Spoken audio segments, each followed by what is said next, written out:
Pediatric nurse Emma Reeves spotted unusual circular marks on 8-year-old Noah Wilson's arm during a routine vaccination appointment when she cleverly asked his mother Vanessa to fill out updated paperwork in the waiting room. The little boy's whispered confession made her immediately call Child Protective Services. Before we jump back in, tell us where you're tuning in from. And if this story touches you, make sure you're subscribed, because tomorrow I've saved something extra special for you. The grey morning light filtered weakly through the rain-spattered windows of Evergreen Children's Clinic, casting blurred shadows across the freshly mopped linoleum floor.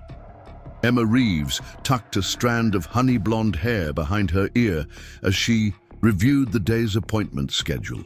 8 patients before lunch, including a routine vaccination and wellness check for Noah Wilson, the 8-year-old son of Vanessa Wilson, one of Pinecrest's rising marketing executives. Emma sipped her still-steaming coffee and rolled her shoulders to ease the tension. Her 10 years as a pediatric nurse had taught her to look beyond the obvious. Children's bodies told stories their words often couldn't, or weren't allowed to. Some mornings, like today, that responsibility felt particularly heavy. "Rough night?" Dr. Priya Sharma asked as she passed, her white coat immaculately pressed despite the early hour. "School project drama," Emma replied with a tired smile. "Lily's science fair presentation is tomorrow, and we had a last-minute glitter emergency. The joys of single parenting." Dr. Sharma nodded sympathetically. 14 is a challenging age. How's she doing otherwise? "She's great, thriving actually, just..." Emma glanced at her watch, intensely focused on creating the perfect visual display for her project on ocean acidification. Dr. Sharma's eyes drifted to the tablet in Emma's hand. The Wilson appointment. Vanessa just helped secure that major sponsorship for the new pediatric sensory garden at Memorial Hospital. She's been a tremendous asset to the fundraising committee since her divorce. Emma nodded non-committally. Vanessa Wilson's professional success was well known in Pinecrest. Since her divorce last year, she had thrown herself into community philanthropy while climbing the corporate ladder at her marketing firm. Recently, she'd been seen around town with Marcus Reynolds, a handsome investment banker who sat on several local boards, the perfect picture of a successful single mother rebuilding her life. "I'd better prep for the Martinez appointment," Emma said, gathering her supplies. "Toddler with an ear infection. Should be straightforward." By 10:30, Emma's feet ached and her patience was wearing thin. She'd handled 2 vaccinations, 3 sick visits, and a frightened 4-year-old who'd inserted a bead so deeply into his nostril that Dr. Sharma had been called in for the extraction. She was reviewing Noah Wilson's file when the front desk called. "The Wilsons are here," Sarah Nguyen, the receptionist, announced. "Vanessa is asking if they can be out by 11:15. She has a client meeting downtown. Tell her we'll be as efficient as possible," Emma replied, studying the boy's chart. Noah was small for his age. His immunizations were current, but his previous appointments noted he was quiet and reserved. "Weight in the 30th percentile." Emma frowned at a notation from 4 months ago. "Multiple bruises on lower legs." Mother reports patient is active and falls frequently during playground activities. The note was initialed by a traveling nurse who'd filled in during flu season. Collecting her tablet, Emma stepped into the waiting room. "Noah!" she called. A small figure rose from behind a bright picture book, his thin shoulders curving forward beneath a green hooded sweatshirt. Noah Wilson had his mother's expressive brown eyes and delicate features.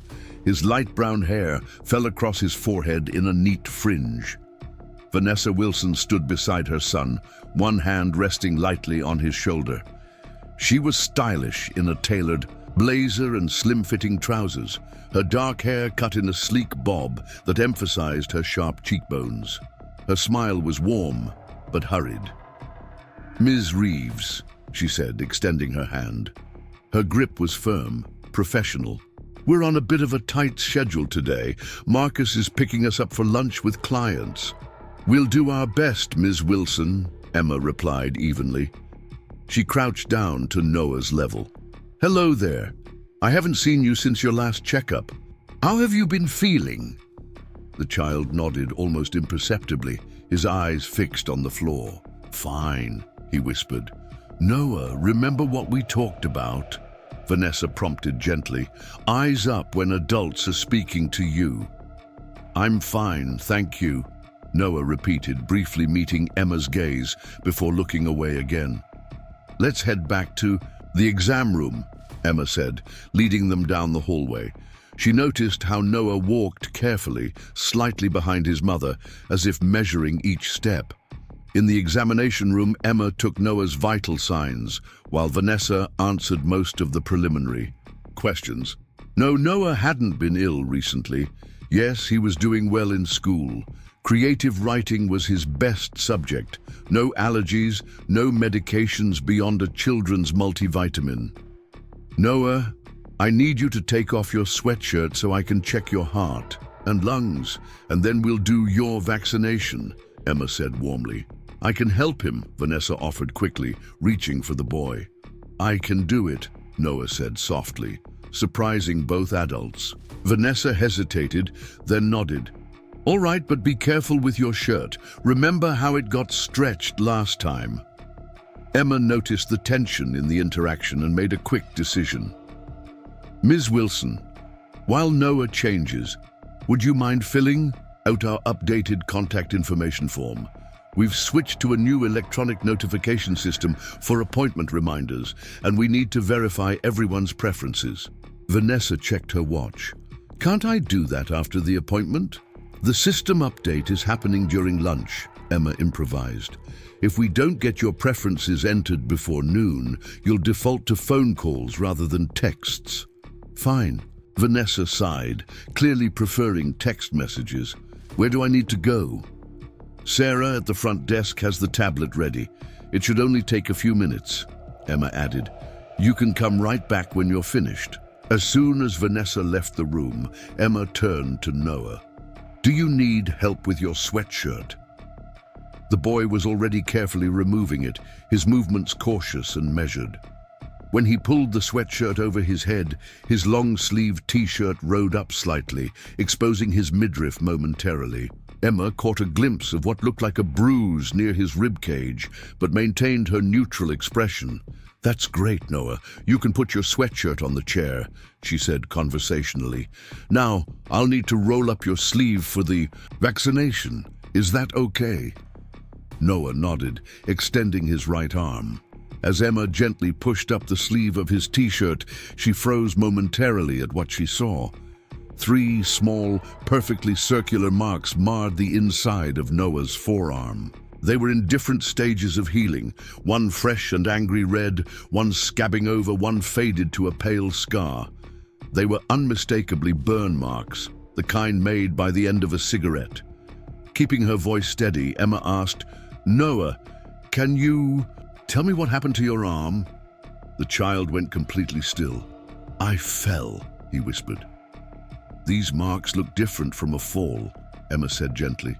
"They look like they might hurt. Did someone hurt you?"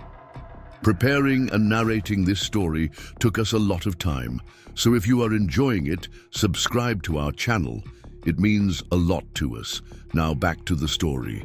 Noah's fingers clutched at the edge of the examination table. "I'm not supposed to talk about it." Emma heard footsteps approaching in the hallway and moved quickly. "Noah, I'm going to need to take a picture of your arm for our medical records, okay? It will help Dr. Sharma know how to help you." Using the clinic's documentation camera, she quickly photographed the boy's arm. The door began to open, and Vanessa peered in. That form was ridiculous. They wanted 3 emergency contacts. Who has 3 people they can rely on in an emergency? She laughed, but her eyes narrowed slightly as she noticed Emma putting away the camera. "Just updating Noah's growth chart photos," Emma explained smoothly. "He's grown so much since his last visit." "Yes, he's finally filling out a bit," Vanessa agreed, moving to stand beside her son. "Are we ready for the shot now?" We really need to be finishing up. Actually, Ms. Wilson, Emma said, thinking quickly, I noticed Noah has some marks on his arm that I'd like Dr. Sharma to take a look at before we do the vaccination. Vanessa stiffened. What marks? Emma gently indicated the burn marks on Noah's inner arm. These circular marks here. Oh, those, Vanessa said, her voice carefully controlled. Noah was helping me cook last weekend. He accidentally brushed against the stovetop. He's always been a bit clumsy. Emma observed Noah's face during this explanation. The boy's eyes remained fixed on the floor, his expression carefully blank. It was the practiced emptiness of a child who had learned that showing emotion had consequences. These marks appear to be in different stages of healing, Emma noted professionally. They couldn't all have happened last weekend. Vanessa's composure faltered momentarily. Well, he's burned himself before. As I said, he can be clumsy in the kitchen.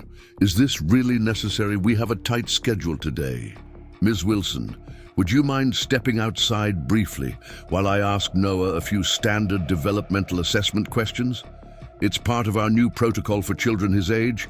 We find they sometimes answer more openly without parents present. Vanessa's eyes flashed with something, anger, fear, before her professional demeanor reasserted itself. Is that really necessary? I'm his mother. It's standard procedure, Emma lied smoothly. It will only take a few minutes, and then Dr. Sharma can take a quick look at those marks. We want to make sure they're healing properly. For a moment, Emma thought Vanessa might refuse. Then she nodded tersely. Fine, I'll wait in the hallway, but please hurry. She turned to Noah, her voice softening. Answer Ms. Reeves's questions clearly, Noah. Remember what Marcus says about being a clear communicator. As soon as Vanessa left the room, Emma pulled her rolling stool closer to Noah and spoke in a gentle voice. Noah, those marks on your arm don't look like stovetop burns. They're too small and too round. Can you tell me how you really got them? Tears welled in the boy's eyes. He looked toward the door, then back at Emma. When he spoke, his voice was barely audible. Marcus doesn't like it when I make too much noise during his important calls. Emma felt her chest tighten. Marcus is your mom's boyfriend, right? Noah nodded. He says real men don't cry or complain. He says I need to learn discipline because mom is too soft with me. A tear slipped down his cheek. Please don't tell him I told you. He said no one would believe me anyway because everyone thinks he's so nice. Emma thought of Ethan Morales, a 6-year-old boy she'd treated 2 years ago for a kitchen accident. She'd noted unusual burn patterns, but hadn't pushed hard enough to investigate. 3 months later, Ethan had been brought to the emergency room with second-degree burns across his back. The investigation revealed a pattern of escalating abuse by his mother's partner. Emma had never forgiven herself for not speaking up sooner. Never again, she had promised herself. Noah, listen to me, she said, keeping her voice calm despite the anger building inside her. What Marcus is doing is wrong. No adult should ever hurt a child like this, no matter what they say the reason is. You haven't done anything wrong. But Mom will be so upset, Noah whispered. She loves Marcus. She says he makes her happy, and I should try harder to make him like me. Your mom wants what's best for you, Emma said carefully. Sometimes adults can be fooled by other adults who aren't nice, but pretend to be. Your mom doesn't know he's hurting you, does she? Noah shook his head. Marcus only does it when she's not home. And he says if I tell her, she'll think I'm lying to get attention, and she'll be disappointed in me. Emma reached for the examination room phone. Noah, I need to call some people whose job it is to keep children safe. They'll want to talk to you about Marcus, and they'll help make sure you don't get hurt anymore. As she dialed Child Protective Services, Emma kept her eyes on Noah, who sat perfectly still, his small hands folded tightly in his lap. This is Emma Reeves, pediatric nurse at Evergreen Children's Clinic, she said quietly. I need to report suspected child abuse. I have an 8-year-old male patient with visible cigarette burn marks in various stages of healing on his forearm. She took a breath. The alleged abuser is the mother's boyfriend. The mother is currently in the building. The CPS worker asked several questions, which Emma answered concisely, keeping her voice low. A caseworker and police officer are on their way, the worker finally confirmed. Please keep the child with you and avoid confrontation with the mother or any potential abusers. Emma hung up and turned back to Noah, whose face had gone pale. Some people are coming to talk to us, she explained gently. They help children who are being hurt. Marcus says those people take kids away from their families, Noah whispered, fear evident in his voice. That's not true, Emma assured him. Their job is to make sure you're safe, not to separate you from people who love you. She heard Vanessa's agitated voice in the hallway. Noah, no matter what happens next, I want you to remember that none of this is your fault. The door opened, and Vanessa Wilson stood in the threshold, her expression a mixture of confusion and growing anger. What's going on? I've been waiting for 15 minutes. Ms. Wilson, Noah has some concerning injuries that we need to discuss, Emma said, positioning herself slightly between the mother and child. I already explained about the stovetop, Vanessa said dismissively. Noah, get your sweatshirt back on. We're leaving. Marcus is already waiting in the parking lot. Emma stood her ground. These aren't stovetop burns, Ms. Wilson. They're cigarette burns, and Noah has indicated they were inflicted deliberately. Vanessa's face flushed with shock. What? That's ridiculous. Noah, what have you been saying? Her voice was sharp with disbelief. Before Noah could respond, there was a knock at the open door.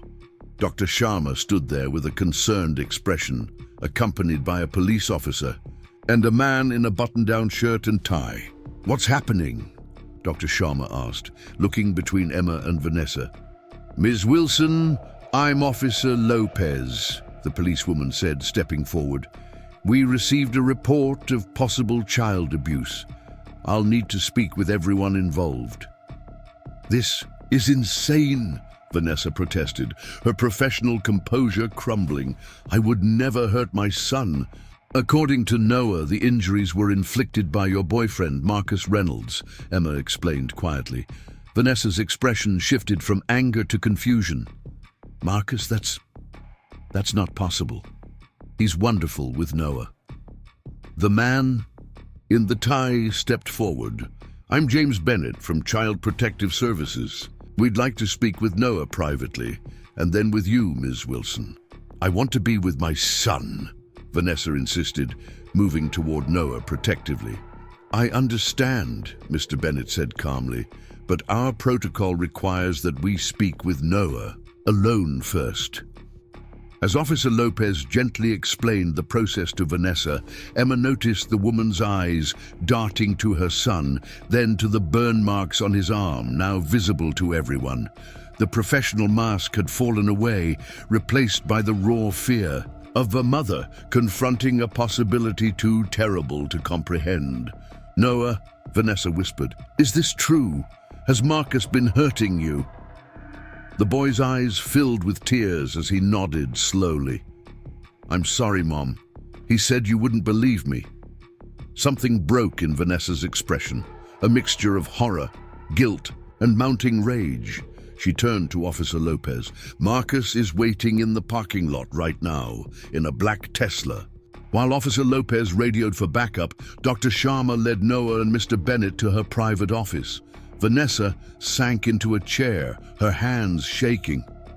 I didn't know, she whispered, looking up at Emma with devastated eyes. How could I not know? Abusers are often skilled at hiding their behavior and isolating their victims, Emma explained gently. They create situations where they won't be caught, and they convince children that speaking up is pointless or will make things worse. All those late meetings, Vanessa said, almost to herself. Marcus volunteering to watch Noah when I had to work weekends. He said he wanted to bond with him, to be a positive male influence. Her voice broke. I thought he was being supportive. Over the next hour, Noah spoke with Mr. Bennett, while Vanessa gave her statement to Officer Lopez. Emma remained at the clinic, providing the medical documentation and her own observations.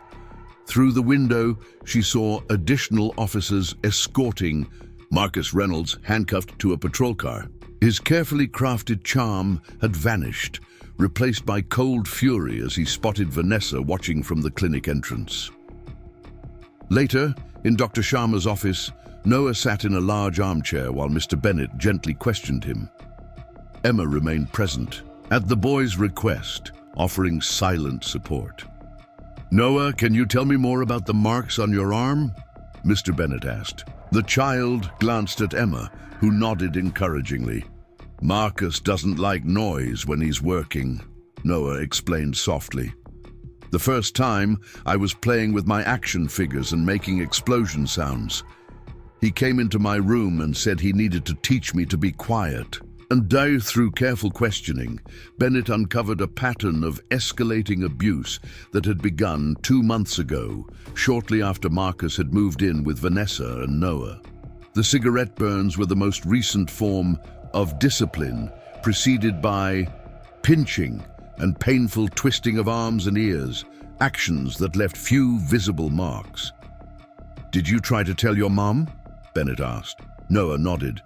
"Once. But Marcus was there, and he laughed and said I was making up stories because I was jealous of him spending time with Mom.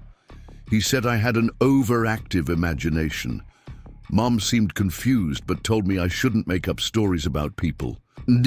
After that," Noah continued, his voice growing smaller, "Marcus told me that even my mom didn't believe me, so no one else would either." By the time Noah finished speaking, Vanessa had returned from giving her statement. Mr. Bennett explained that Noah would need to be interviewed again, this time by a specialist trained in working with children, and that a more thorough medical examination would be required. "What happens now?" Vanessa asked, her voice steadier than before. "Can I take my son home?" "Yes," Bennett replied. "Based on our initial assessment, there's no indication that you were aware of or involved in the abuse. However, we'll need to ensure that Mr. Reynolds has no access to Noah while the investigation continues." "He won't," Vanessa said firmly. "I've already called a locksmith to change the locks, and my brother is coming over to stay with us for a few days." As Noah and Vanessa prepared to leave, the boy turned to Emma. "Thank you for believing me," he said simply. Emma knelt to his level. "You were very brave to tell the truth, Noah. That took real courage." After they left, Emma sat in the break room, her hands wrapped around a mug of cooling tea. Dr. Sharma joined her, concern evident in her eyes. "You did the right thing, Emma," she said quietly. "I know," Emma replied. "I just wish." She trailed off, thinking of Ethan Morales and how differently that case might have ended if she'd trusted her instincts sooner. "We can't change the past," Dr. Sharma said, seeming to read her thoughts, "but you may have changed Noah's future today." Emma's phone chimed with a text from her daughter. "When are you coming home? I need help with my display board." Reality reasserted itself. Life continued, with its mundane concerns and small crises.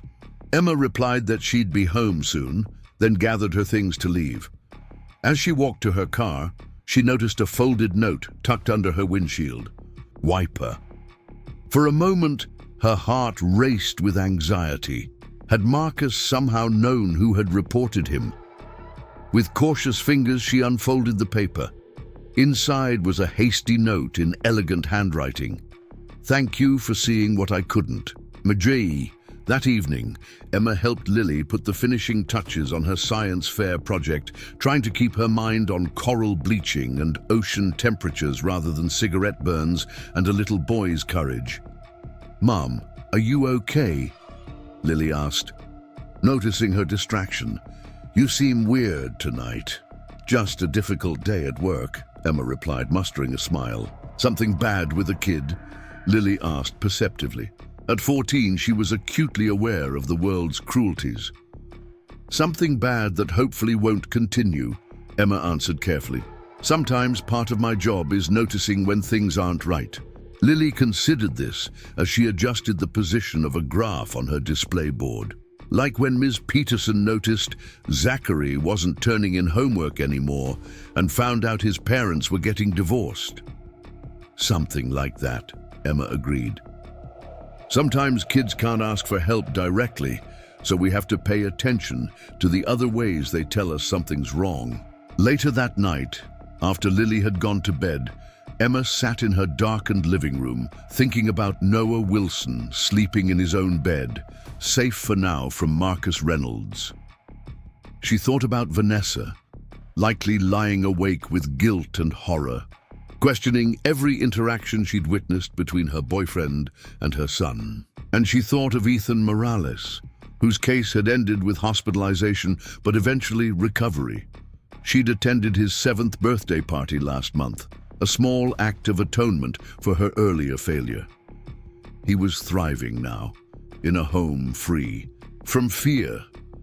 Not this time, Emma whispered to the darkness. Not this child. 3 months later, Emma sat in the back of a courtroom, watching as Noah Wilson carefully answered questions from the prosecutor. The boy's voice was stronger now, his shoulders straighter as he described what Marcus Reynolds had done to him. Vanessa sat in the front row, tears streaming silently down her face, but her eyes never left her son, offering silent support through her presence. Noah's art therapist had explained that his mother's unwavering belief in his testimony was crucial to his healing. Marcus Reynolds sat at the defense table, his expensive suit and carefully controlled expression no longer hiding the malice beneath. His attorney had tried to portray Noah as a troubled child with an overactive imagination, resentful of his mother's new relationship. The strategy had backfired when Noah's teacher testified about his honesty and when medical experts confirmed the deliberate nature of the burns. When Noah finished his testimony, the judge called a brief recess. In the hallway, Emma found herself face to face with Vanessa. "Ms. Reeves," Vanessa said quietly, "I wanted to thank you again, not just for noticing, but for creating that moment where Noah could tell the truth." "How is he doing?" Emma asked. "Better, gradually," Vanessa replied. "The nightmares are less frequent now. We're both in therapy, separately and together." She took a deep breath. "I sold the house. Too many bad memories. We're moving to a condo closer to Noah's school next month." "That sounds like a good fresh start," Emma said. Vanessa nodded. "Noah's worried about making friends in the new place. He's still working through trust issues." "Understandably," Emma replied. "Healing takes time." "Yes," Vanessa agreed, her eyes drifting to her son, who was sitting with his art therapist down the hall, sketching in a notebook. "But for the first time, I feel like we have time. Like the future is something to look forward to again, not something to fear." When the trial resumed, the prosecution presented its closing arguments. The evidence was compelling. Noah's testimony, the medical documentation, and testimony from other children who had come forward after Marcus's arrest with similar stories of intimidation, though none had escalated to physical abuse. The jury took less than 3 hours to return a guilty verdict. 2 weeks later, Noah arrived at Evergreen Children's Clinic for his rescheduled vaccination, the one he'd never received on that pivotal day. Emma was surprised to see him on her schedule, but pleased to have the opportunity to see how he was doing. Noah's smile when he saw her was small, but genuine. "Hi, Ms. Reeves." "Hello, Noah," she replied warmly. "It's good to see you." As she prepared the vaccination, she chatted with him about school and his summer plans. His responses were still brief, but came more easily, his eyes meeting hers without hesitation. "This might sting a little," she warned, as she swabbed his arm with alcohol. Noah nodded. "I can handle it." As Emma administered the vaccine, she noticed that he was offering her his left arm, the one without the scars. The right arm, with its circular marks, was partially covered by a colorful handmade bracelet. "That's a beautiful bracelet," Emma commented as she applied a band-aid to the injection site. "My art therapist helped me make it," Noah explained. "She said I could choose to hide my scars or show them, but either way, they're just one part of my story, not the whole thing." "That's very wise," Emma agreed. As Noah and Vanessa prepared to leave, the boy reached into his backpack and pulled out a folded piece of paper. "I made this for you," he said, handing it to Emma. She unfolded it to find a carefully drawn picture. 3 figures stood together. A small boy in the center, a woman with a speech bubble coming from her mouth, and another woman with her hand on the boy's shoulder. Above them, in careful block letters, was written, "People who make children. Feel safe." "Thank you, Noah," Emma said, touched by the gesture. "May I hang this in our break room? I think other nurses and doctors would like to see it." Noah nodded solemnly. "Maybe it will help them notice other kids who can't say the scary things out loud." As they walked toward the exit, Emma heard Noah ask his mother, "Do you think other kids like me will be brave enough to tell their secrets?" "I hope so," Vanessa replied, "and I hope there will always be someone like Ms. Reeves who knows how to listen." Emma pinned the drawing to the break room bulletin board that afternoon. During the following weeks, she noticed other staff members stopping to look at it, some nodding with recognition, others studying it thoughtfully. The simple drawing became a silent reminder of what their work was truly about, beyond vaccinations and ear infections and growth charts. 6 months after Marcus Reynolds' conviction, Emma received an envelope in her clinic mailbox. Inside was a photograph of Noah, standing proudly beside a science fair project titled Healing, the Science of How Bodies and Hearts Recover. He was smiling directly at the camera, his right arm visible with its scars, no longer hidden by bracelets or sleeves. The note accompanying the photo read, "Thought you'd want to see this. He won first place. Every day gets a little better. Thank you for making better possible." Vanessa and Noah. Emma pinned the photo next to Noah's drawing. 2 images that told a story of trauma, courage, and healing. A story that had changed. Of course, because of one moment when a nurse had created space for a frightened child to speak his truth. In that moment of decision, Emma had chosen to see what others had missed and to hear what had been silenced. It was the work she was meant to do, the true meaning of care that extended far beyond bandages and medications. For every Noah, for every child with secrets too heavy to carry alone, she would remain vigilant and ready to listen. It was a promise she made anew each day, to the children who needed her and to herself. The autumn rain tapped against the windows of Evergreen Children's Clinic as Emma organized patient files at the nurses' station. 6 months had passed since Noah Wilson's case had gone to trial, and life had settled into a new rhythm. The clinic always echoed with the ordinary sounds of children's voices, parents' reassurances, and the beeping of medical equipment. "Did you see the newspaper this morning?" Sarah Nguyen asked, sliding a folded copy across the counter. Page 3. Emma unfolded the Pinecrest Chronicle to find a small headline: "Local Child Advocacy Center secures major funding." The accompanying photo showed Vanessa Wilson standing beside the mayor at a ribbon-cutting ceremony. The caption explained that Vanessa had left her marketing executive position to become the new director of community outreach for the Pinecrest Children's Advocacy Center. "Life takes unexpected turns," Emma murmured, a smile touching her lips. "She's channeling her guilt into something productive," Dr. Sharma commented, pausing beside them. "That's healing in its own way." Emma nodded thoughtfully. The last time she'd seen Vanessa and Noah had been at their final check-in appointment 3 months ago. Noah had been making steady progress in therapy, and Vanessa had mentioned considering a career change.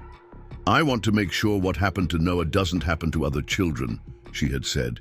"I need to do something meaningful with this pain." Speaking of unexpected, Sarah interrupted Emma's thoughts. "Your 3 o'clock cancelled, but there's a walk-in waiting.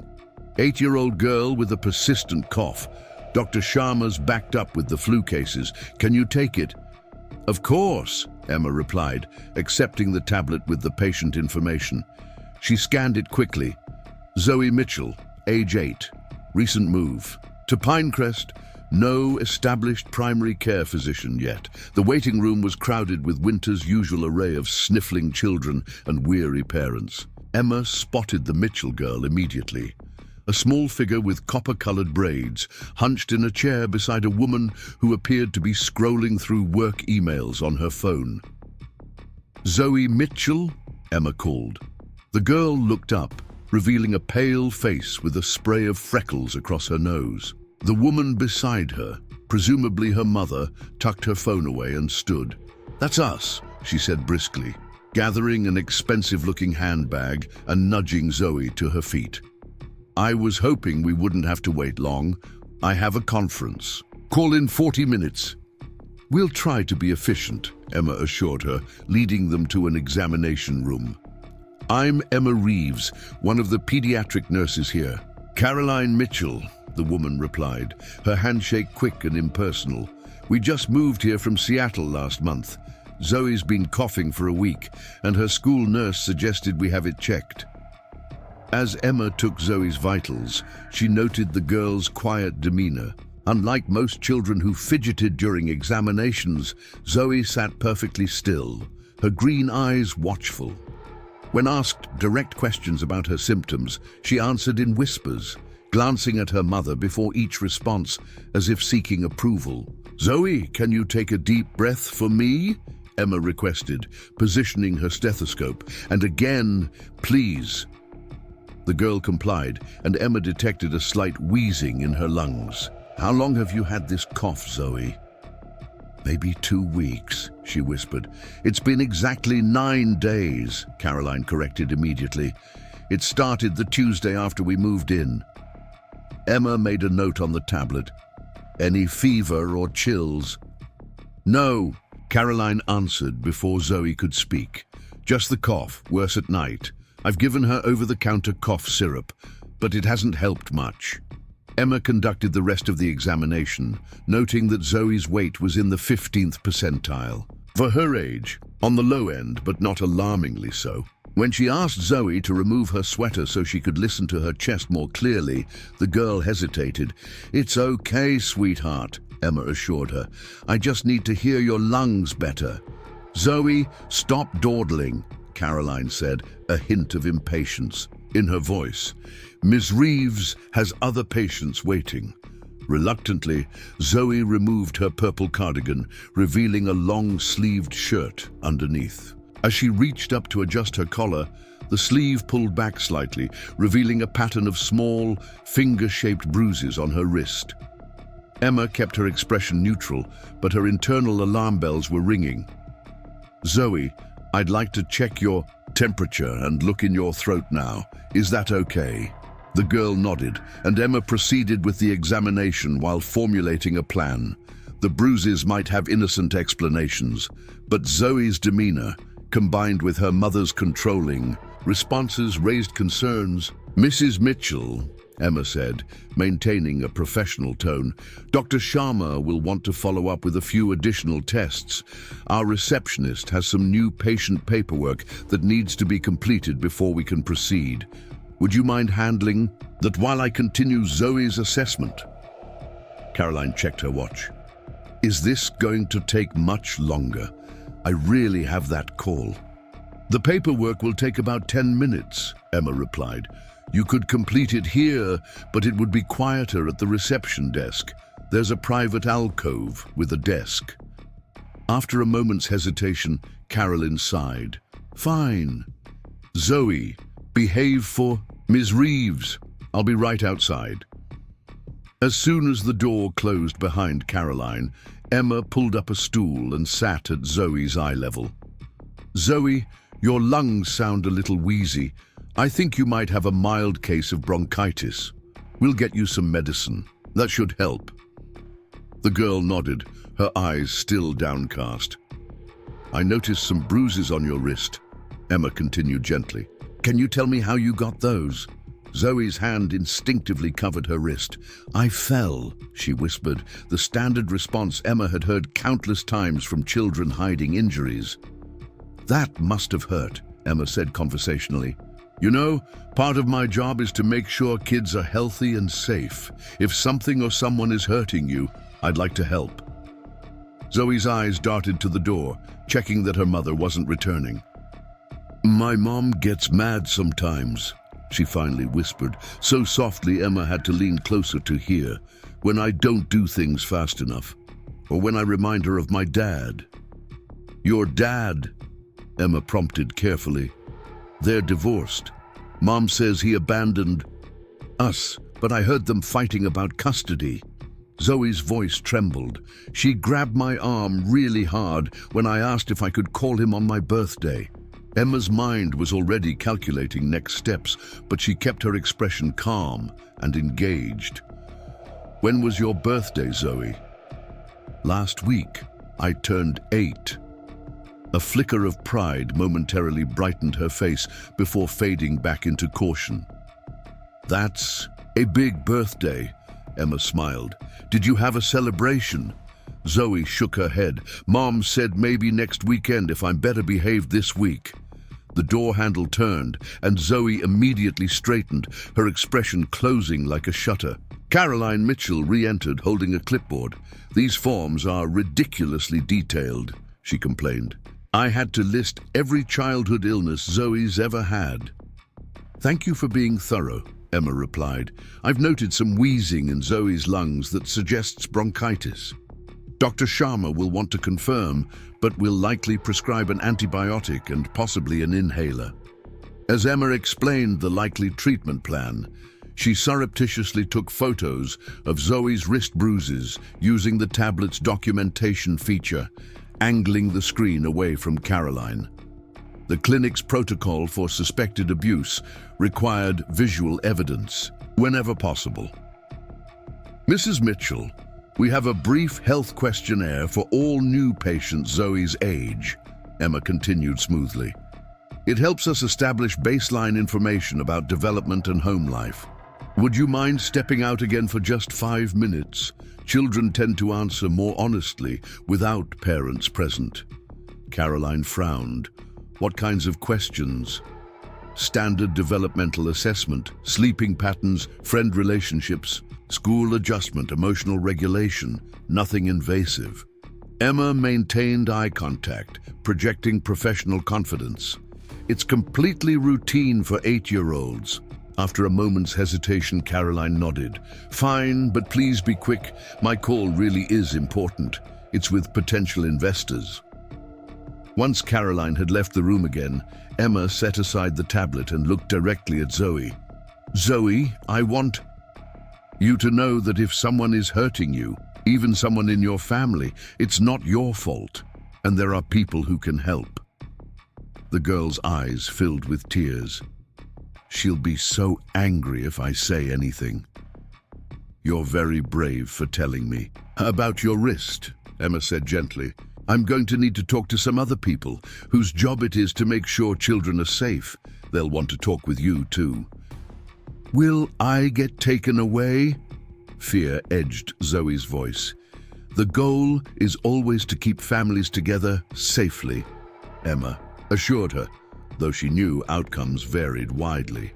"But the most important thing right now is making sure you're not getting hurt anymore." Emma reached for the phone on the wall, punching in the extension for Sarah at the front desk. "Sarah, could you page Dr. Sharma to room 3, please? And contact James Bennett at CPS. Yes, it's similar to the Wilson case." She kept her voice low and professional, aware of Zoe watching her intently. After hanging up, Emma sat beside Zoe again. "A doctor is going to come in and confirm your bronchitis diagnosis. While she's doing that, I'm going to talk to some people who help children in tough situations. You don't need to worry about anything right now, except feeling better." Zoe's small hand suddenly reached out and gripped Emma's. "My dad's name is Robert Mitchell. He lives in Portland. Mom took his number out of my phone, but I memorized it." She recited a phone number in a rushed whisper. "He doesn't know where we moved. Mom said we needed a fresh start where he couldn't find us." Emma quickly wrote down the number. "Thank you for telling me, Zoe. That might be very helpful." Dr. Sharma arrived moments later, giving Emma a questioning look as she entered. Emma gave a slight nod toward Zoe's wrist, and the doctor's expression shifted to understanding. "Hello, Zoe. I'm Dr. Sharma," she said warmly. "I hear you've got quite a cough. Let me take a listen to those lungs." As Dr. Sharma began her examination, Emma slipped out to call Child Protective Services. In the hallway, she nearly collided with Caroline Mitchell, who was pacing impatiently. "Is Zoe finished yet? My call starts in 10 minutes." Caroline's polished exterior showed signs of strain, a tightness around her eyes, a slight tremor in her manicured hands. "Dr. Sharma is examining her now," Emma replied evenly. "Bronchitis can sometimes have complications, so she's being thorough." Caroline's phone buzzed, and she glanced at it anxiously. "I really need to take this. It'll just be a few minutes." "Of course," Emma nodded, watching as Caroline hurried toward the waiting room, phone already at her ear. Emma used the opportunity to call James Bennett, the CPS caseworker who had handled Noah's case. She explained the situation concisely. The bruises, Zoe's disclosure about her mother's anger, the controlling behavior she'd observed, and the information about the father in Portland. "I'll be there in 20 minutes, Bennett promised. "Keep the child separated from the mother if possible. If the mother tries to leave with her before I arrive, you'll need to create a medical reason to keep them there." "Understood," Emma replied. When she returned to the examination room, Dr. Sharma was completing her assessment. "Definitely bronchitis," she confirmed. "I'm prescribing an antibiotic and an inhaler for the wheezing. Zoe's been very cooperative." The girl sat on the examination table, looking smaller and more vulnerable than she had earlier, now that she had begun to reveal her secret. "Zoe, would you like to see some of the pictures other kids have drawn while they were waiting for their medicine?" Emma asked. "We keep them in the playroom down the hall." Understanding immediately, Dr. Sharma added, "I need to write up these prescriptions anyway. It will take about 15 minutes. Zoe nodded, sliding off the table. As they walked down the hallway toward the clinic's small playroom, Emma noticed Caroline Mitchell returning from her call, looking irritated and distracted. "Mrs. Mitchell," Dr. Sharma intercepted her smoothly, "I'd like to discuss Zoe's treatment plan in detail. Could you join me in my office?" While Dr. Sharma kept Caroline occupied, Emma settled Zoe in the playroom with some drawing supplies. "Draw anything you like," she suggested. "I'll be right outside the door." Zoe selected a black marker and began drawing with focused intensity. Emma stepped into the hallway but kept the door ajar so she could see the girl. Sarah approached with a concerned expression. "James is on his way," she murmured. "Officer Lopez too." "Thanks," Emma replied. "Dr. Sharma is keeping the mother busy, but I'm not sure how long that will last." "Should I be prepared for a scene?" Sarah asked, glancing toward Dr. Sharma's office. "Possibly. Let's hope not, our Zoe's sake." 20 minutes later, James Bennett arrived with Officer Lopez. Emma briefed them quickly on what she had observed and what Zoe had disclosed. Bennett reviewed the photos of the bruises on Emma's tablet. "Classic restraint marks," he confirmed grimly. "I'd like to speak with Zoe privately before we approach the mother." In the playroom, Zoe had created a stark drawing of a small figure curled into a protective ball, while a larger figure loomed above, one arm raised. The simplicity of the image made it all the more disturbing. Bennett introduced himself to Zoe with gentle professionalism, explaining that his job was to help make sure children were safe. As he spoke with her, Officer Lopez pulled Emma aside. "We ran a preliminary check on Caroline Mitchell," she said quietly. "There's an active custody dispute in Oregon. The father reported her for parental kidnapping last month when she moved. Without court approval or notification, he's been trying to locate them." "Zoe gave me his phone number," Emma replied. "She said her mother told her they were starting fresh where he couldn't find them." Officer Lopez nodded. "That corroborates his claim. We'll need to contact him." Their conversation was interrupted by a commotion from the direction of Dr. Sharma's office. Caroline Mitchell's voice, sharp with anger, carried down the hallway. "This is ridiculous.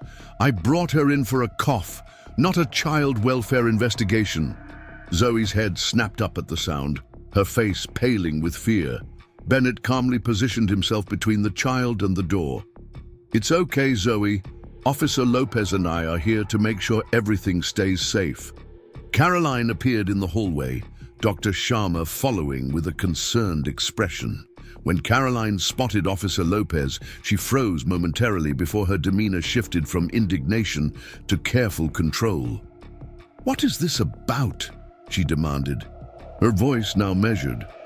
"Mrs. Mitchell, I'm Officer Lopez from the Pinecrest Police Department," the officer explained professionally. "We need to discuss some concerns that have been raised about Zoe's welfare." "What concerns?" "She has bronchitis. That's hardly negligence." Caroline's gaze darted to the playroom where she could see Zoe and Bennett through the window in the door. "I want my daughter. We're leaving." "I'm afraid we need to sort some things out first," Officer Lopez replied. "Mr. Bennett from Child Protective Services is speaking with Zoe, and then we'll all talk together." Caroline's composure slipped. "You have no right. Who made these accusations? It was Robert, wasn't it? He's been trying to poison everyone against me since the divorce." Mrs. Mitchell," Emma interjected calmly. "During Zoe's examination, I observed bruising on her wrists, consistent with being grabbed forcefully. When asked about these bruises, Zoe indicated they came from you." Caroline's expression cycled rapidly through shock, anger, and calculation. "Children fall and bump into things all the time. Zoe's always been clumsy, and kids exaggerate. They don't understand the consequences of their stories."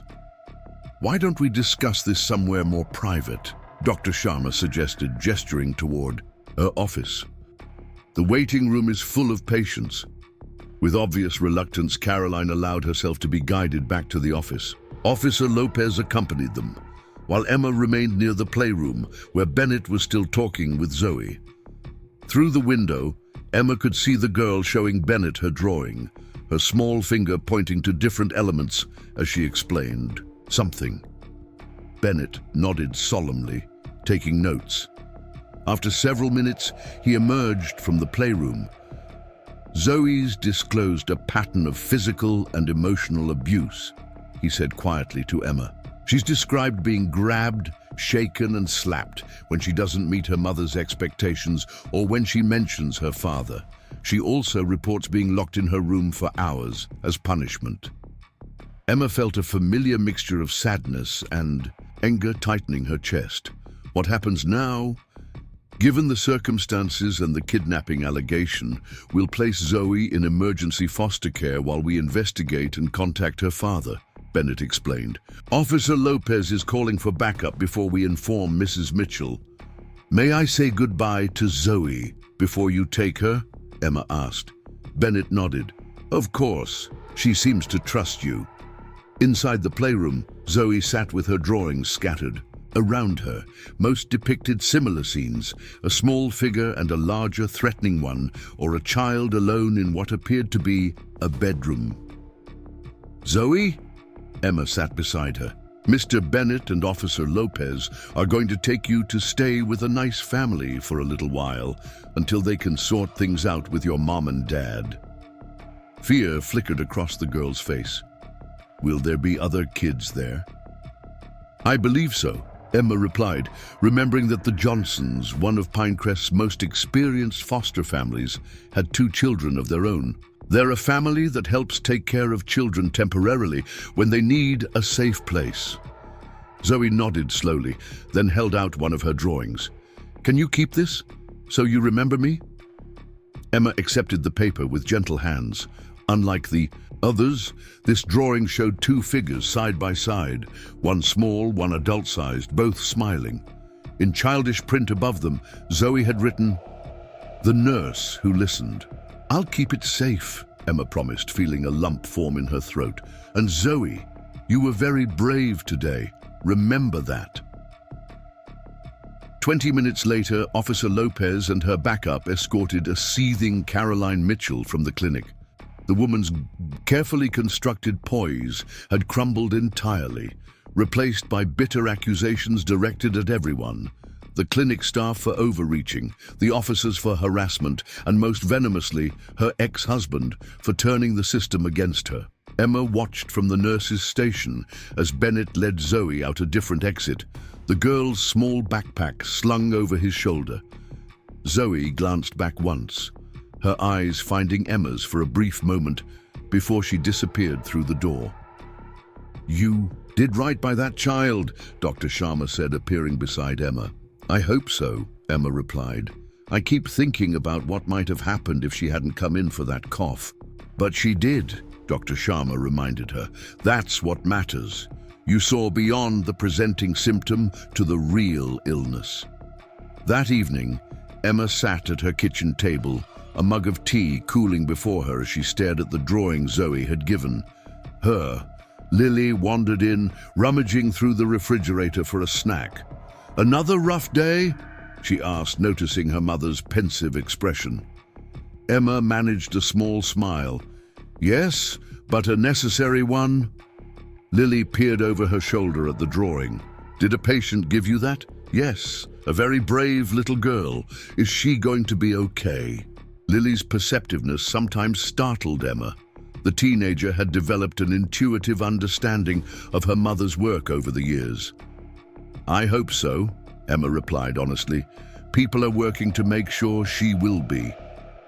Later that night, Emma added Zoe's drawing to a small collection she kept in her desk drawer, tokens from children whose lives had intersected with hers at critical moments. Noah's artwork was there, alongside notes from other young patients who had found safety because she had noticed what others missed.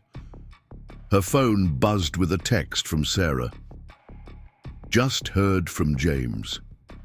Zoe's settled with the Johnsons for now. Dad's driving up from Portland tomorrow. Thought you'd want to know." A small measure of relief eased the tension that had been building in Emma's shoulders all day. One child at least would sleep safely tonight. 3 weeks later, Emma was reviewing charts when Sarah appeared at her elbow. "You have visitors," she said with a smile, "in the waiting room." Curious, Emma made her way to the front of the clinic. A tall man with Zoe's copper hair stood near the reception desk, and beside him, looking remarkably different from when Emma had last seen her, was Zoe herself. The girl's face had filled out slightly, and she held herself with less caution, her shoulders relaxed rather than hunched.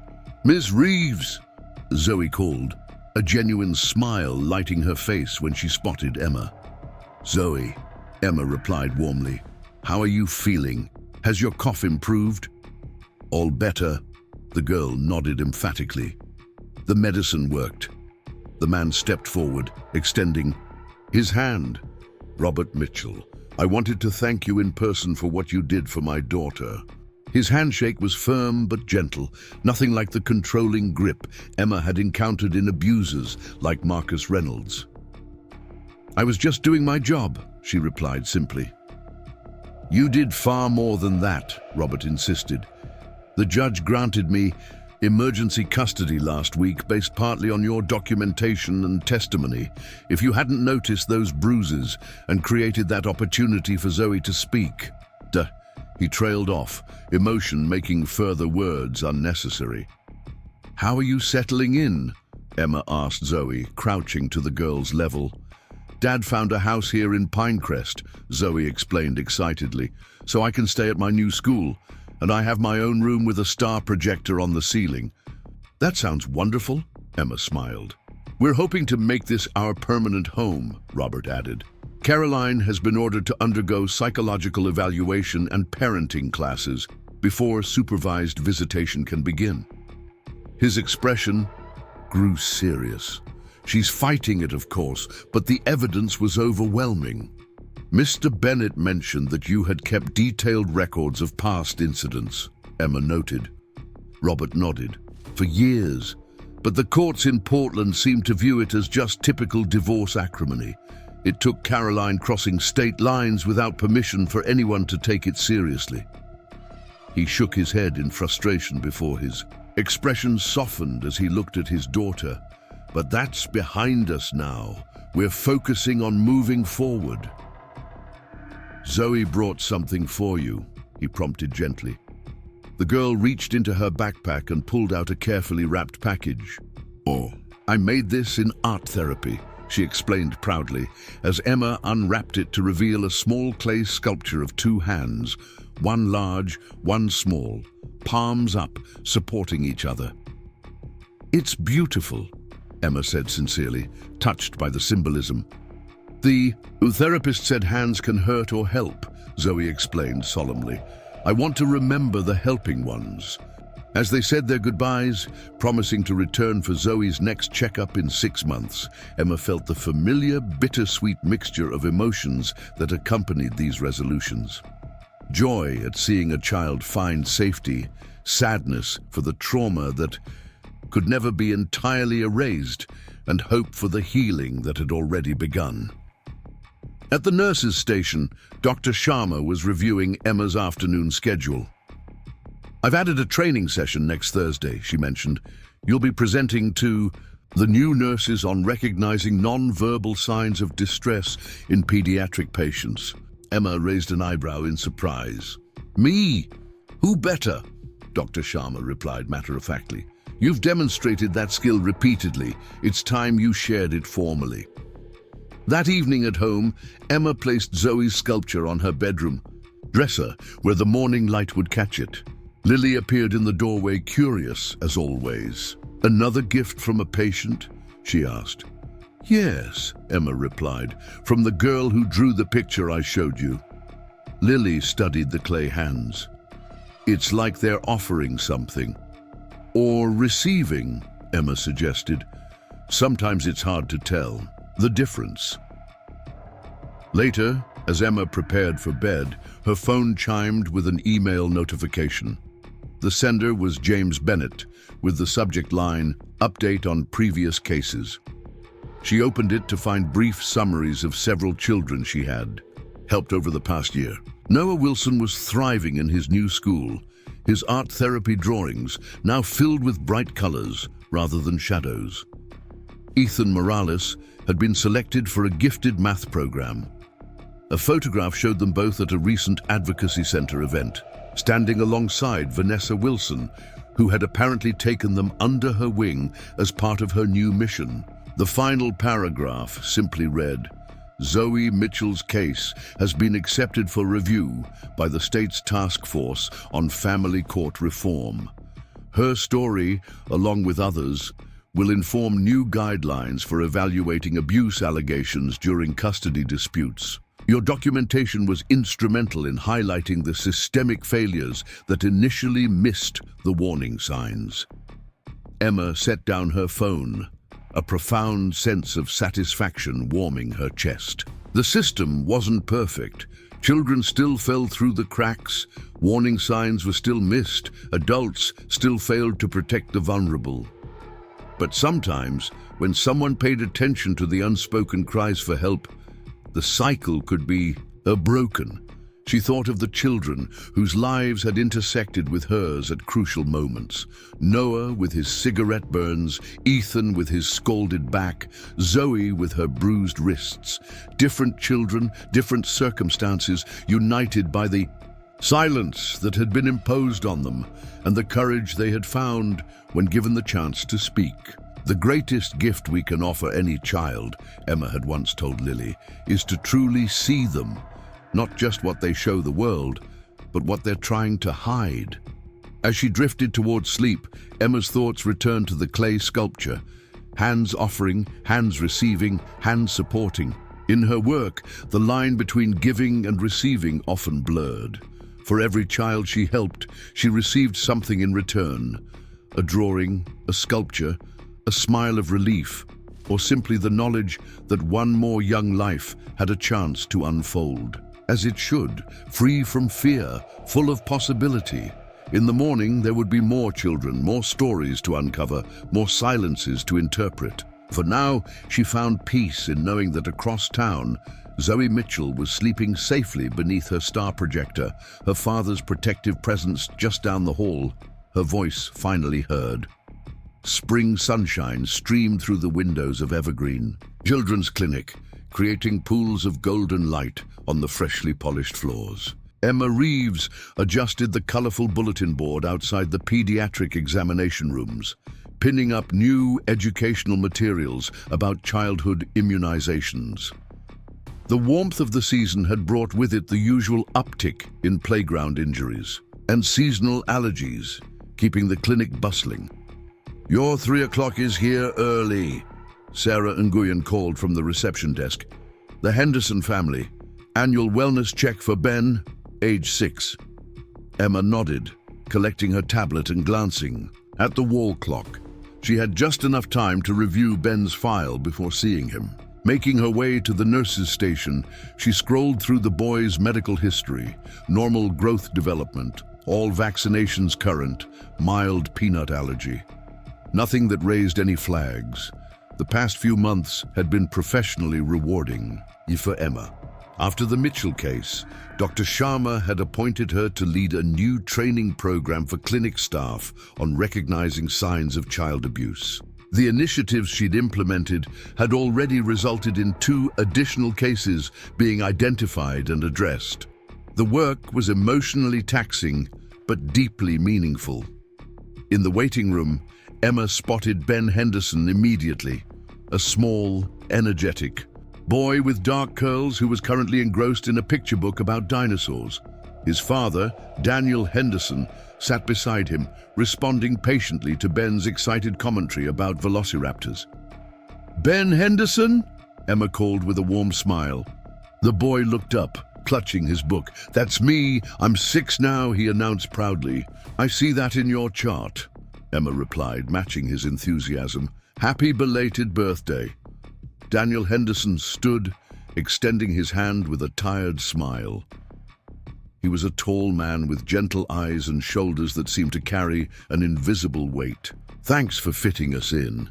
My work schedule's been chaotic lately." "No problem at all," Emma assured him, leading them to an examination room. "Dr. Sharma will be doing Ben's checkup today, but I'll get his vitals and preliminary information." As Emma recorded Ben's height and weight, she chatted with him about school and his interests. The boy was animated and articulate, answering questions without hesitation, a marked contrast to the withdrawn behavior she'd observed in children like Noah and Zoe. "Dad and I went camping last weekend," Ben shared excitedly as Emma checked his blood pressure. "We saw 3 deer and a rabbit." "That sounds amazing," Emma replied, noting that Ben's measurements showed healthy growth since his last visit. "Did you go far from Pinecrest and Mountain Lake State Park?" Daniel answered. "Our first overnight trip since."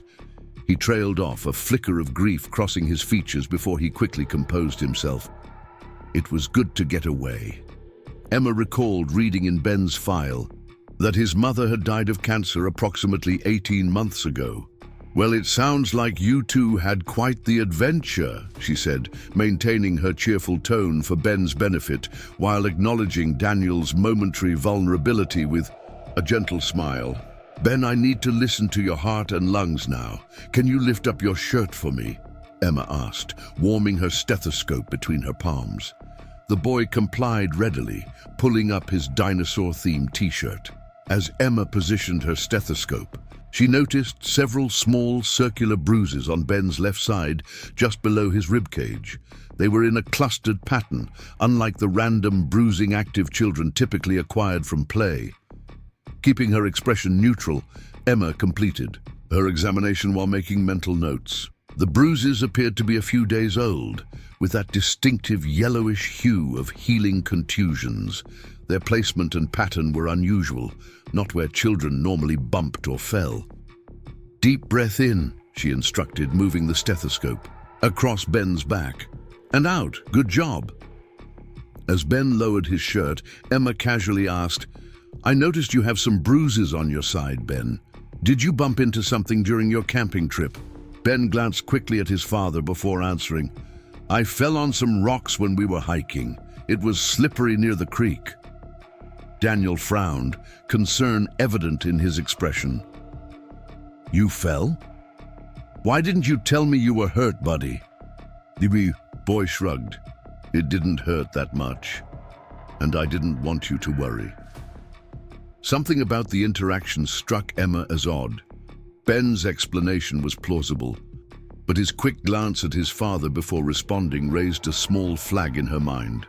The kind of subtle cue she'd been trained to notice. "Mind if I take another quick look?" Emma asked, keeping her tone conversational. "Sometimes bruises from falls can tell us if there are any deeper issues we should check." With permission, she lifted Ben's shirt again and examined the bruises.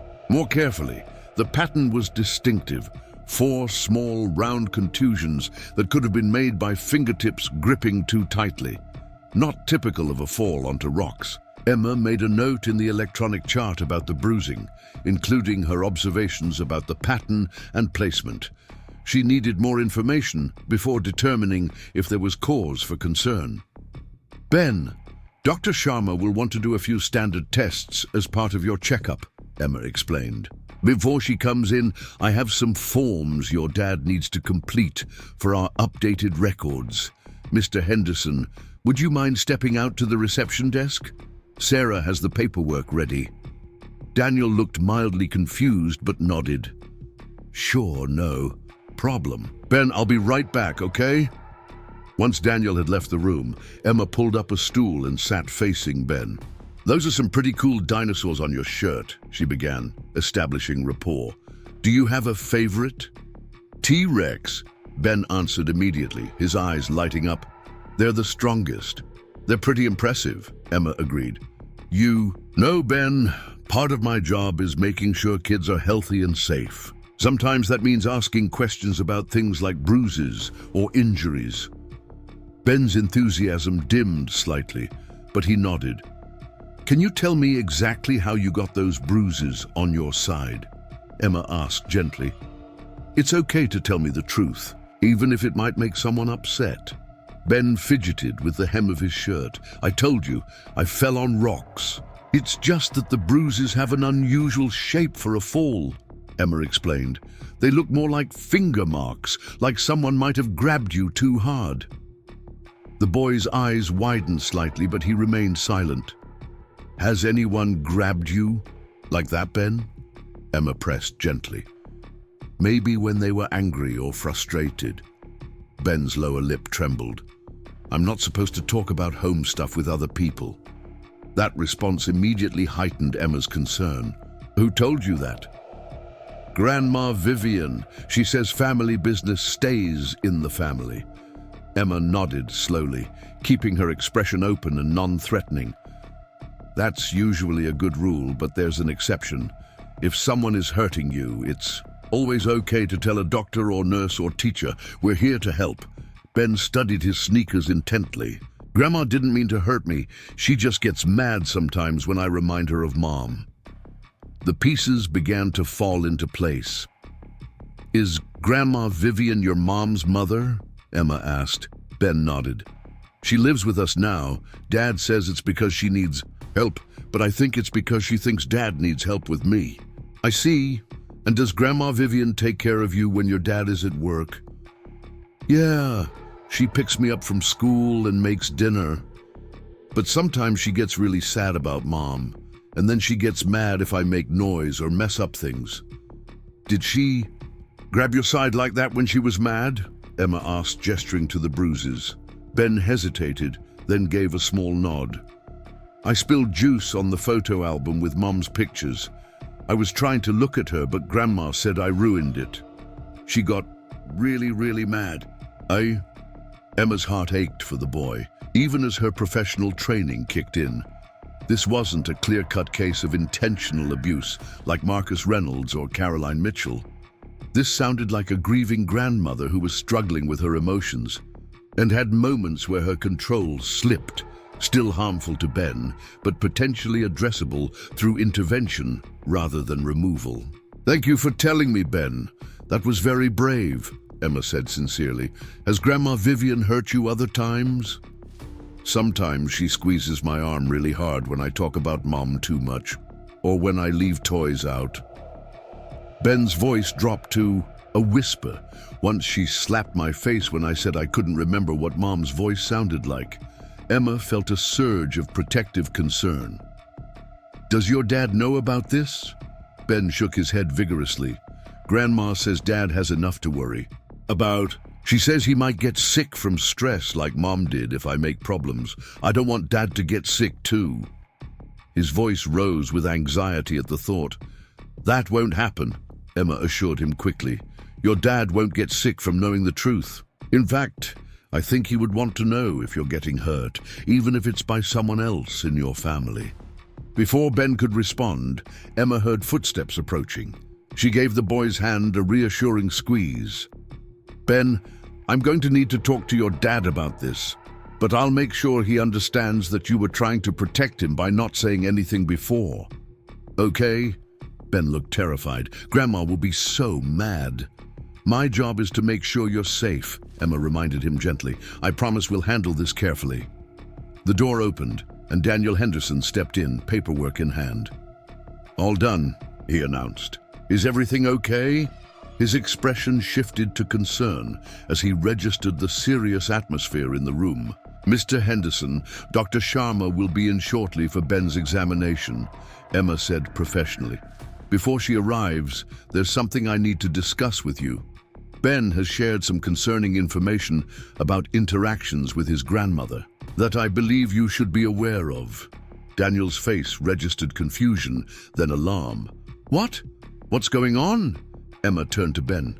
Would you like to tell your dad what you told me about how you got those bruises, or would you prefer that I explain? Ben stared at his hands, tears welling in his eyes. You tell him, he whispered. As gently as possible, Emma relayed what Ben had disclosed about his grandmother's physical and emotional responses to behaviors that reminded her of her deceased daughter. She watched Daniel's expression transform from disbelief to horror to a pained understanding. Ben, buddy, is this true? He asked, kneeling beside his son. Has Grandma been hurting you? The boy nodded miserably. I didn't want to make you sad or make Grandma leave. She misses Mom too. Daniel gathered his son into a gentle hug. You could never make me so sad that I wouldn't want to know if you're being hurt. Never. Your safety is the most important thing to me. Emma discreetly stepped back, giving them a moment while remaining present to address next steps. When Daniel looked up, his eyes were wet but resolute. What do we do now? He asked Emma. I had no idea this was happening. I worked long shifts at the hospital. Vivian moved in after Catherine died to help with Ben, but lately I've noticed she's been drinking more, becoming more withdrawn. I suggested therapy, but she refused. I believe this is a situation where we can intervene without necessarily involving Child Protective Services immediately, Emma said thoughtfully. But we need to ensure Ben's safety and get appropriate support for your mother-in-law. Dr. Sharma chose that moment to enter the room. Taking in the emotional scene with the practiced eye of an experienced pediatrician, she quickly grasped that something significant had occurred. Emma, she queried. Dr. Sharma, We have a situation involving potential child mistreatment by Ben's grandmother, who is currently living with the family," Emma explained succinctly. Mr. Henderson was unaware until now. Dr. Sharma nodded gravely and turned to Daniel. "Mr. Henderson, as medical professionals, we're mandated reporters of suspected child abuse. However, given that you're taking this seriously and appear protective of Ben, we have some options regarding how to proceed." The next hour was spent developing a safety plan. Daniel, who worked as a nurse at Memorial Hospital, was given resources for emergency family therapy and support groups for families dealing with grief. He committed to taking immediate steps to ensure Ben would not be left alone with his mother-in-law until the situation was addressed. "I'll speak with my supervisor about adjusting my shifts temporarily," he told them. "And I'll call my sister. She's only 30 minutes away and has offered to help many times." Dr. Sharma documented the bruises and completed Ben's examination, while Emma arranged for a same-week appointment with Dr. Reynolds, the clinic's affiliated child psychologist. "Ben, you did exactly the right thing by telling Ms. Reeves what was happening," Dr. Sharma told the boy as she finished her examination. "Sometimes adults, even ones who love us, need help dealing with their big feelings. Your grandma is having a very hard time with her sadness about your mom, but that doesn't make it okay for her to hurt you."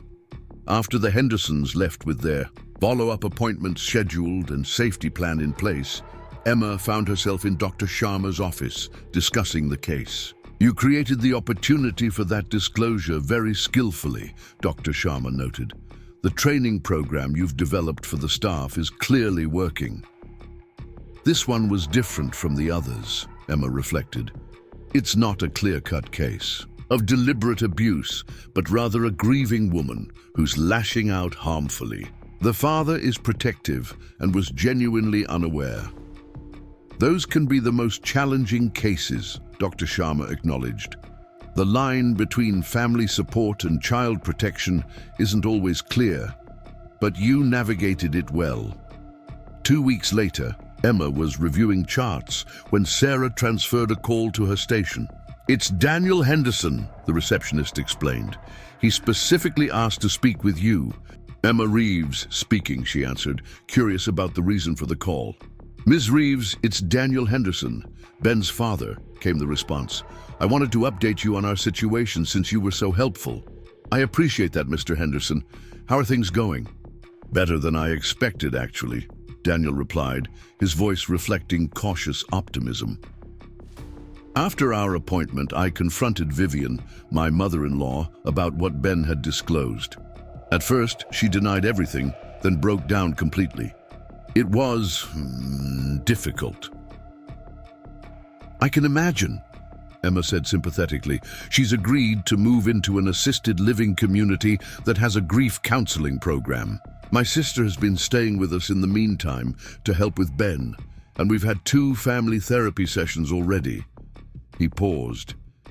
"Ben seems lighter somehow, like a weight has been lifted.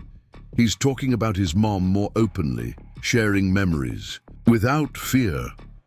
"That's wonderful to hear," Emma replied sincerely. "Ben made something for you," Daniel continued. "Could we drop it off sometime? He's been very insistent."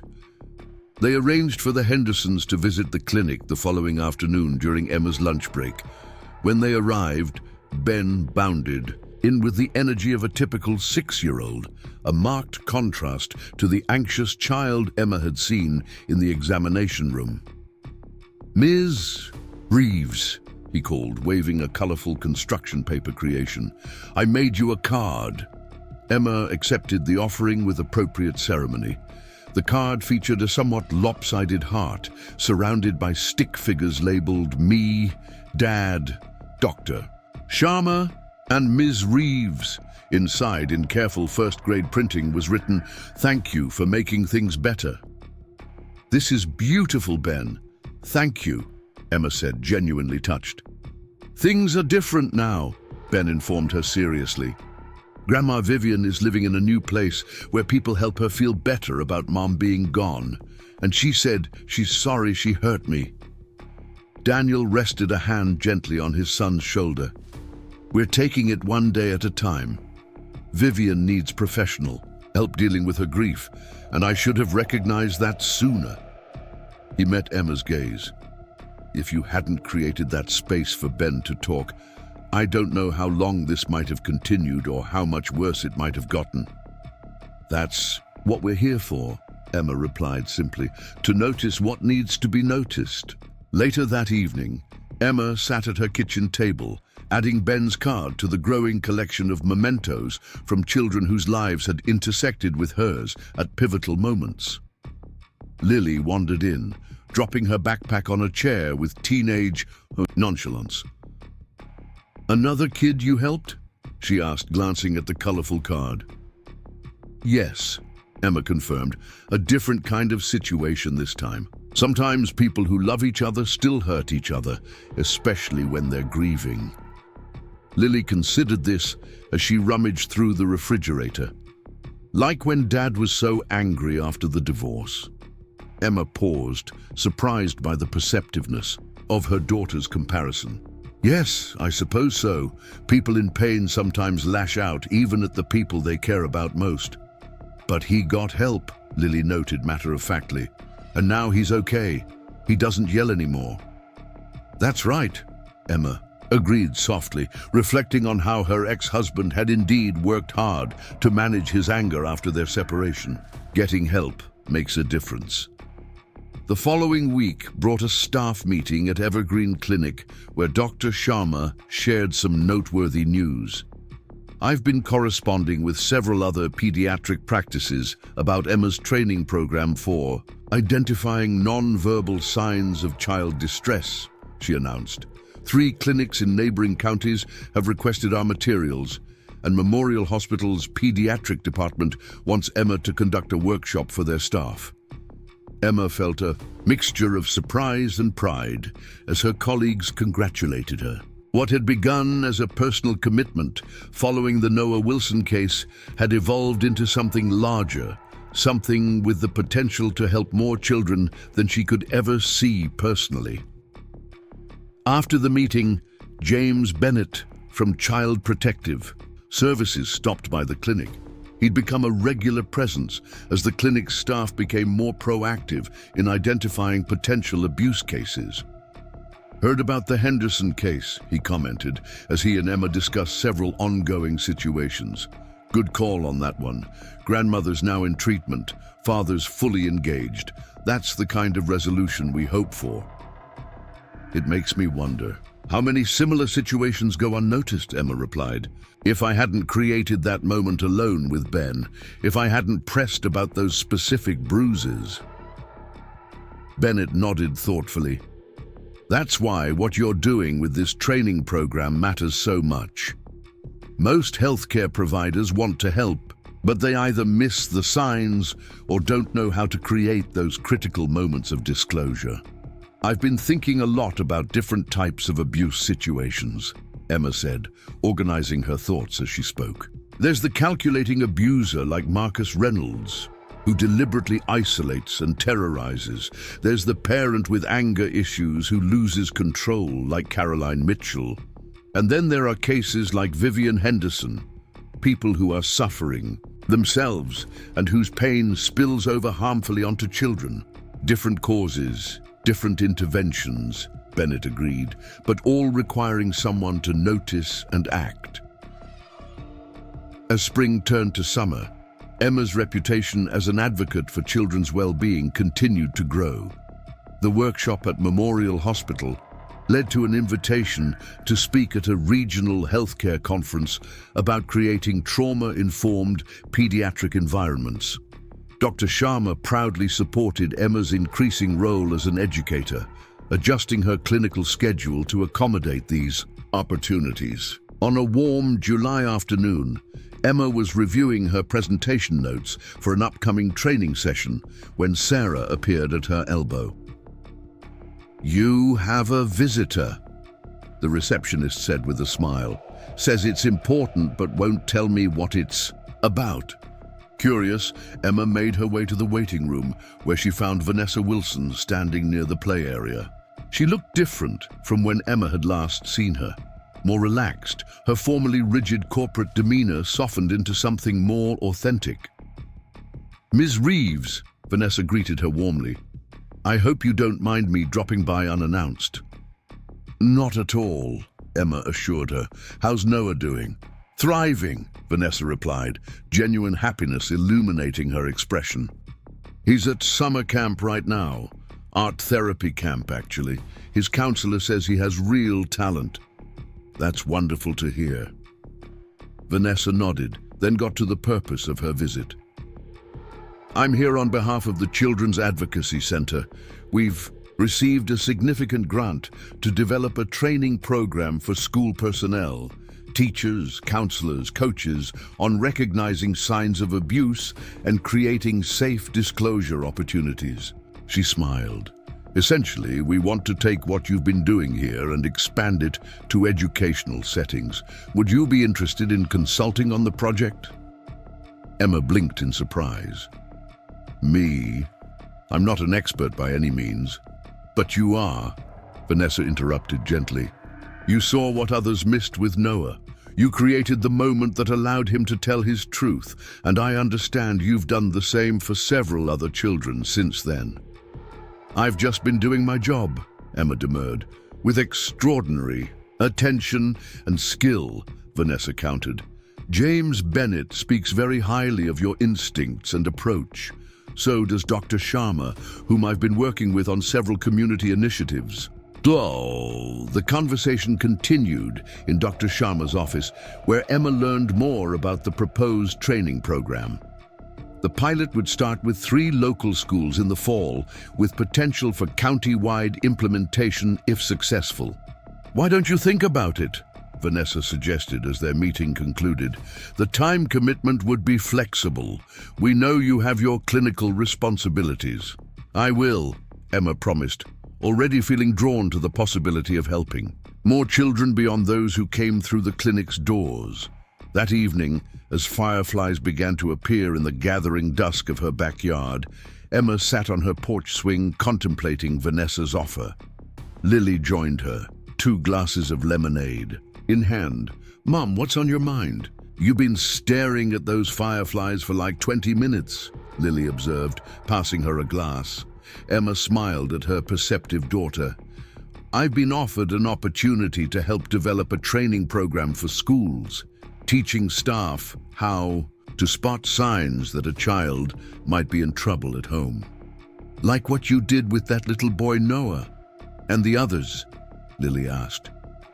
She had absorbed bits and pieces of these stories over the months, though Emma was always careful to maintain confidentiality. "Yes, something like that.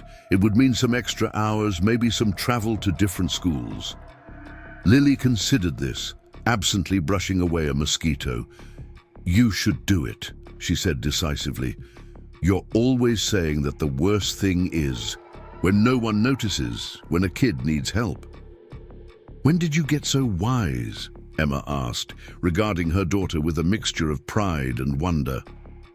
Lily shrugged with teenage nonchalance, though her eyes reflected a depth beyond her years. "I pay attention. That's what you taught me to do."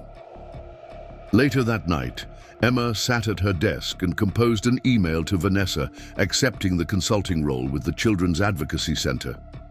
As she typed, she found herself reflecting on the path that had led her here. From that pivotal moment with Noah Wilson to the growing ripple effect of children protected, families supported, and professionals trained. No system was perfect. Some children would still fall through the cracks. Some signals would be missed, but each person trained to notice, each professional equipped to create those critical moments of disclosure, represented countless potential interventions. Countless. Children who might find safety before their situations escalated. Emma thought of Ben Henderson, whose situation had been addressed before the grandmother's behavior could escalate further. She thought of Zoe Mitchell, now thriving in her father's care. She thought of Noah Wilson creating art at summer camp instead of hiding in fear. Different children, different circumstances, united by a common thread. Someone had noticed, someone had created space for their truth to emerge, and someone had taken action to protect them. As she pressed send on the email to Vanessa, Emma felt a sense of purpose that transcended the exhaustion of long clinic days and the emotional toll of bearing witness to children's pain. This work, noticing what needed to be noticed, hearing what had been silenced, was precisely what she was meant to do. The training program would extend her reach, allowing her to help children she would never personally meet. The thought brought a profound sense of rightness, of pieces falling into place in exactly the way they were meant to. Outside her window, the summer night pulsed with the rhythm of cicadas and the intermittent glow of fireflies. Nature's reminder that even in darkness, light persists.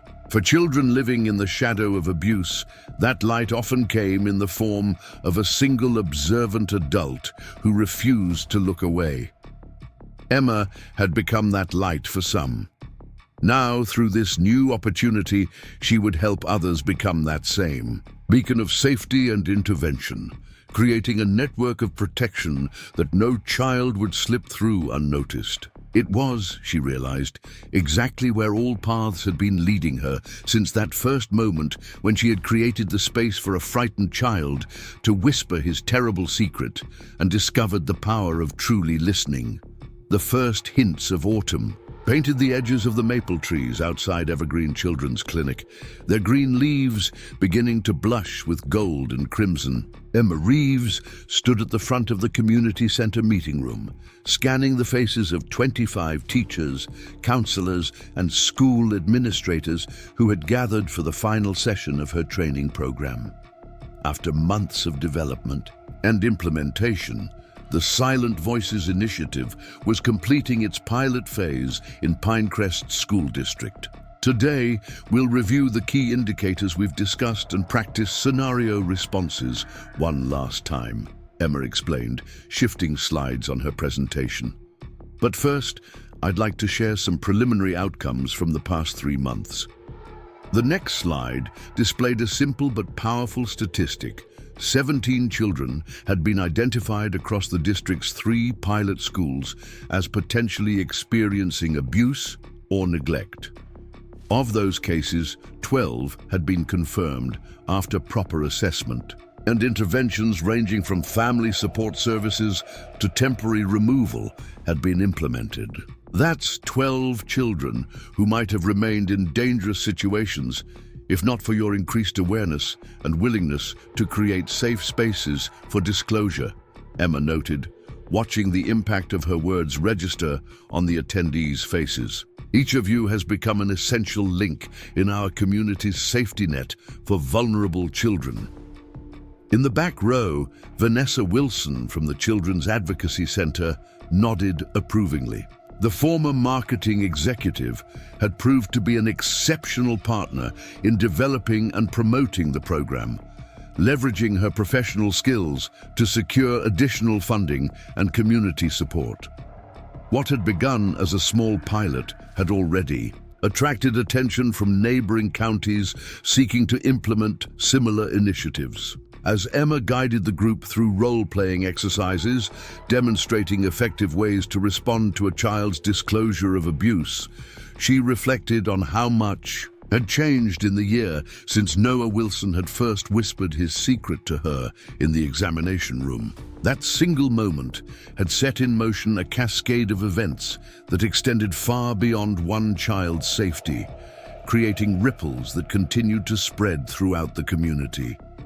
The training session concluded with a brief ceremony as Dr. Sharma presented certificates to the participants. Afterward, as Emma gathered her materials, a young teacher approached hesitantly. "Ms. Reeves, I'm Allison Parker from Pinecrest Elementary," she introduced herself. "I wanted to thank you personally. Last week, I used the techniques you taught us with a student in my class, creating that private moment, asking non-leading questions. She disclosed that her mother's boyfriend has been... The teacher paused, emotion tightening her voice. Well, the authorities are involved now. If I hadn't attended this training, I might have missed the signs entirely. Emma squeezed the young teacher's hand. You noticed what needed to be noticed. That made all the difference. After the training concluded, Emma and Vanessa walked together to the parking lot, discussing plans for expanding the program to the remaining schools in the district. The school board is fully on board now, Vanessa reported. Your presentation last month convinced even the most skeptical members. They've approved funding for district-wide implementation starting next semester. That's wonderful news, Emma replied, genuine satisfaction warming her voice. The sooner we can train all school personnel, the better. Vanessa nodded, then gave Emma a thoughtful look. Have you considered taking this program beyond Pinecrest? The State Education Department has expressed interest in our model. Emma blinked in surprise. Statewide? That would be overwhelming. But impactful, Vanessa pointed out. Think of how many more children could be reached if every school district implemented these protocols. The scale of possibility was both exhilarating and daunting. Emma had never envisioned herself as anything more than a dedicated pediatric nurse, certainly not as the architect of a potentially statewide child protection initiative. Let me think about it, she responded, needing time to process the unexpected. Suggestion. My primary commitment is still to the clinic and my patients. Of course, Vanessa agreed easily. The offer will remain open. Just something to consider. As Emma drove back to Evergreen Clinic for her afternoon shift, she mulled over Vanessa's suggestion. The training program had already grown beyond her initial expectations, requiring evening and weekend hours to develop and implement alongside her full-time clinical duties. Expanding further would demand even more of her limited time and energy, and yet the potential impact was undeniable. Thousands of additional children who might be identified and protected before their situations deteriorated beyond repair. The clinic was bustling when Emma arrived, the waiting room filled with the usual autumn influx of back-to-school physicals and seasonal allergies. Sarah greeted her with a harried smile and a stack of patient files. Dr. Sharma asked if you could take the Ramirez twins' sports physicals, the receptionist explained. She's running behind with a complicated case in room 3. Emma nodded, slipping seamlessly back into her clinical role. For the next few hours, she focused entirely on immediate patient needs, checking vitals, administering vaccinations, documenting developmental milestones, and keeping a watchful eye for any concerning signs or symptoms that might indicate problems beyond the presenting complaints. As her shift neared its end, Dr. Sharma appeared at the nurse's station, looking both tired and satisfied. The Morgan case, she said simply. I think we've finally made progress. Emma immediately understood the reference. 8-year-old Ellie Morgan had been a patient of concern for months, a child with unexplained weight loss, recurring abdominal pain, and increasing social withdrawal. Despite multiple examinations and tests, no physical cause had been identified. Emma and Dr. Sharma had suspected an emotional component, possibly related to family dynamics, but Ellie had remained uncommunicative during previous visits. What changed? Emma asked. She opened up today, Dr. Sharma replied, keeping her voice low. After you taught me that technique of creating distance from the parents by having them complete updated forms in another room. Once her mother stepped out, Ellie revealed that her parents' divorce has been much more acrimonious than they've let on. She's been caught in the middle of their conflict, afraid to eat at either parent's home because accepting food has become something they fight about, a symbol of loyalty. Emma felt a mixture of sadness at Ellie's situation and professional satisfaction that her colleague had successfully implemented the approach she'd developed. Not abuse in the conventional sense, she noted, but certainly harmful to her well-being. Exactly, Dr. Sharma agreed. I've referred them to family therapy with Dr. Reynolds, with a clear explanation to both parents about how their behavior is affecting Ellie's health. Sometimes the harm isn't intentional, but still requires intervention. As Emma finished her documentation and prepared to leave for the day, Sarah approached with a small envelope. "This came for you earlier," she explained, "from the Henderson family." Inside was a photograph of Ben Henderson standing proudly beside a science fair project. His smile was bright and uninhibited, his posture confident. A handwritten note from Daniel Henderson accompanied the photo. "6 months ago, you helped us acknowledge a difficult truth and find a healthier path forward. Ben won first prize for his project on animal habitats. Vivian has completed her grief counseling program and is slowly rebuilding her relationship with Ben under professional guidance. We remain grateful for your perception and kindness." Emma smiled as she tucked the note and photo into her bag. These tangible reminders of positive outcomes helped balance the emotional weight of her work, providing motivation on days when the challenges seemed overwhelming. Outside, the October afternoon had turned cool and crisp. Emma buttoned her cardigan as she walked to her car, noticing the lengthening shadows that signaled the changing season. Her phone chimed with a text. "From Lily. Basketball practice running late. Can you pick me up at 6:30 instead of 6 due?" Emma confirmed the new time and decided to use the unexpected half hour to visit Riverside Park, a peaceful spot along the river that she often went to collect her thoughts. The park was relatively quiet on this weekday afternoon, with just a few joggers and dog walkers enjoying the pleasant weather. Finding an empty bench overlooking the water, Emma sat and allowed herself a rare moment of reflection. The past year had transformed her professional identity in ways she could never have anticipated. What had begun as a personal commitment to never miss the signs of a child in danger, born from her regret over the Ethan Morales case years earlier, had evolved into something much larger. Her phone chimed again, this time with an email notification. The sender's name immediately caught her attention: Robert Mitchell, Zoe's father. The subject line read simply, "Update and invitation." Emma opened the message, curious about news from the Mitchell family. The email was brief but heartwarming. "Dear Ms. Reeves, Zoe is thriving in her new school and continuing with her therapy. Her artwork was selected for a children's exhibition at the Pinecrest Community Gallery this Saturday at 2 p.m. She specifically asked if you could attend, as one of her pieces is inspired by people who help children speak their truth. We would be honored if you could join us for this special moment. Warmly, Robert Mitchell." Attached was a photo of Zoe looking remarkably different from the frightened child Emma had first met. Her copper braids were now styled in a fashionable bob, and her freckled face beamed with confidence as she held up a colorful abstract painting. The invitation touched Emma deeply. Witnessing a child's healing journey was a privilege that never diminished, no matter how many cases she encountered. She immediately replied, confirming her attendance at the exhibition. As she tucked her phone away, a young woman walking a golden retriever passed by, then stopped and turned back. "Ms. Reeves, Emma Reeves from Evergreen Clinic?" Emma looked up, not immediately recognizing the young woman. "Yes, that's me."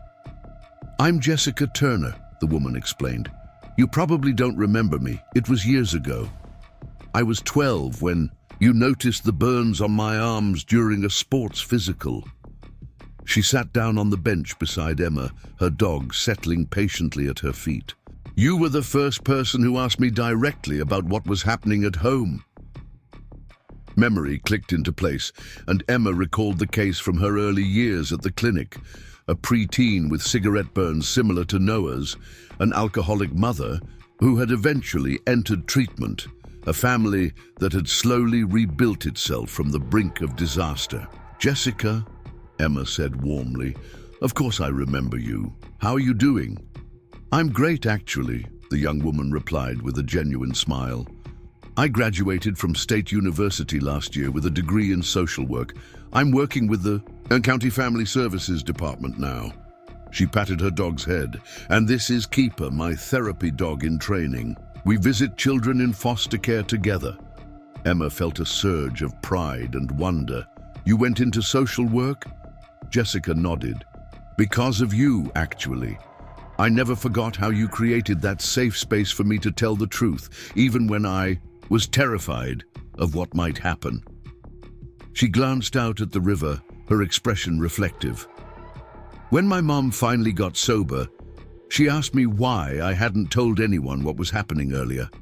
I explained that I didn't think anyone would believe me or that they'd just send me away from her." "That's a common fear," Emma acknowledged. "But you made me feel like my voice mattered," Jessica continued, "that my truth was important, even if it was complicated and messy. I wanted to do that for other kids." She smiled again. "And now, I do." The encounter left Emma profoundly moved. Long after Jessica and Keeper continued their walk, she remained on the bench, contemplating the unexpected ways a single intervention could ripple through time, eventually creating entirely new circles of protection and healing. By the time she drove to the high school to pick up Lily, Emma had reached a decision about Vanessa's suggestion. The opportunity to expand the training program statewide was too significant to dismiss from fear of overcommitment. She would need to negotiate boundaries and perhaps reduce her clinical hours, but the potential impact justified the adjustments. "You look thoughtful," Lily commented as she slid into the passenger seat, her basketball gear tossed carelessly into the back. At 15, she'd grown into a perceptive young woman, with Emma's intuitive understanding of emotional undercurrents. "I had an interesting afternoon," Emma replied, pulling away from the school. "I ran into someone I helped years ago. She's grown up to help others in similar situations." "That's cool," Lily said, genuinely interested despite her teenage affect of casual indifference. "Like a chain reaction of helping." "Exactly like that," Emma agreed, struck by the aptness of her daughter's metaphor. That evening after dinner, Emma called Vanessa to discuss the possibility of expanding the training program. Together, they began sketching a framework that would allow Emma to serve as the program's clinical advisor, while a dedicated team managed the day-to-day implementation across multiple school districts. "We'll need to document the methodology thoroughly," Vanessa noted. "Create clear, replicable protocols that maintain the program's integrity even as it scales. And ensure ongoing supervision and support for the educators," Emma added. "Bearing witness to children's trauma takes an emotional toll. The teachers will need resources for their own well-being." They worked late into the evening, mapping out the infrastructure necessary to bring the Silent Voices initiative to a broader audience. By the time they ended the call, a viable expansion plan had taken shape, one that would extend the program's reach while respecting Emma's need to maintain her clinical practice and family responsibilities. Saturday afternoon found Emma at the Pinecrest Community Gallery, surrounded by colorful artwork created by local children. The exhibition space was filled with proud parents, teachers, and community members admiring the displays. Emma spotted Robert and Zoe Mitchell near a vibrant mixed media piece titled "Speaking Up." The artwork featured a child's silhouette surrounded by various symbols, closed and open doors, keys and bridges, all rendered in bold, confident strokes. "Miss Reeves!" Zoe called, her face lighting up. "You came!" "I wouldn't have missed it," Emma replied warmly, genuinely impressed by the artwork. "This is extraordinary, Zoe." The girl beamed.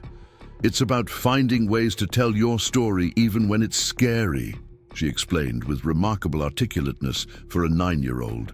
"See the locked doors? Those are the secrets, and the keys are the people who help you unlock them." Robert Mitchell shook Emma's hand with genuine gratitude. "Zoe's art therapy has been transformative," he said quietly. "Her therapist says she's processing her experiences in remarkably healthy ways." "And Mom's doing better too," Zoe added, matter-of-factly. "She's in a special program now. I get to see her sometimes with a supervisor lady. She doesn't grab me anymore." Emma was touched by the child's straightforward description of her improved relationship with her mother. It reinforced what she had long observed. Children were remarkably resilient when provided with safety, support, and appropriate therapeutic interventions. As they walked through the exhibition, Robert mentioned that he had become involved with a support group for single fathers navigating the family court system. "After what happened with Caroline and Zoe, I realized how many parents struggle to have concerns about abuse taken seriously during custody disputes," he explained. "I'm working with a legal advocacy group to develop better protocols for investigating allegations." "That's important work," Emma commented. "The systems designed to protect children often have significant blind spots." "Speaking of important work," Robert replied, "Zoe's art teacher mentioned your training program has reached her school. She said it's changing how teachers recognize and respond to potential abuse situations." Before Emma could respond, Zoe tugged at her hand. "Come see my other painting," the girl urged. "It's over here." The second artwork was smaller but equally powerful, a portrait of 3 figures standing together, rendered in a more realistic style than the abstract piece. Emma recognized herself in the center figure, depicted in nursing scrubs with a stethoscope. On one side stood a man who resembled Robert, and on the other a woman in a police uniform who might have been Officer Lopez. The title card read simply, "The Listeners." "This one won a special award," Zoe announced proudly. "The judge said it shows emotional intelligence and gratitude."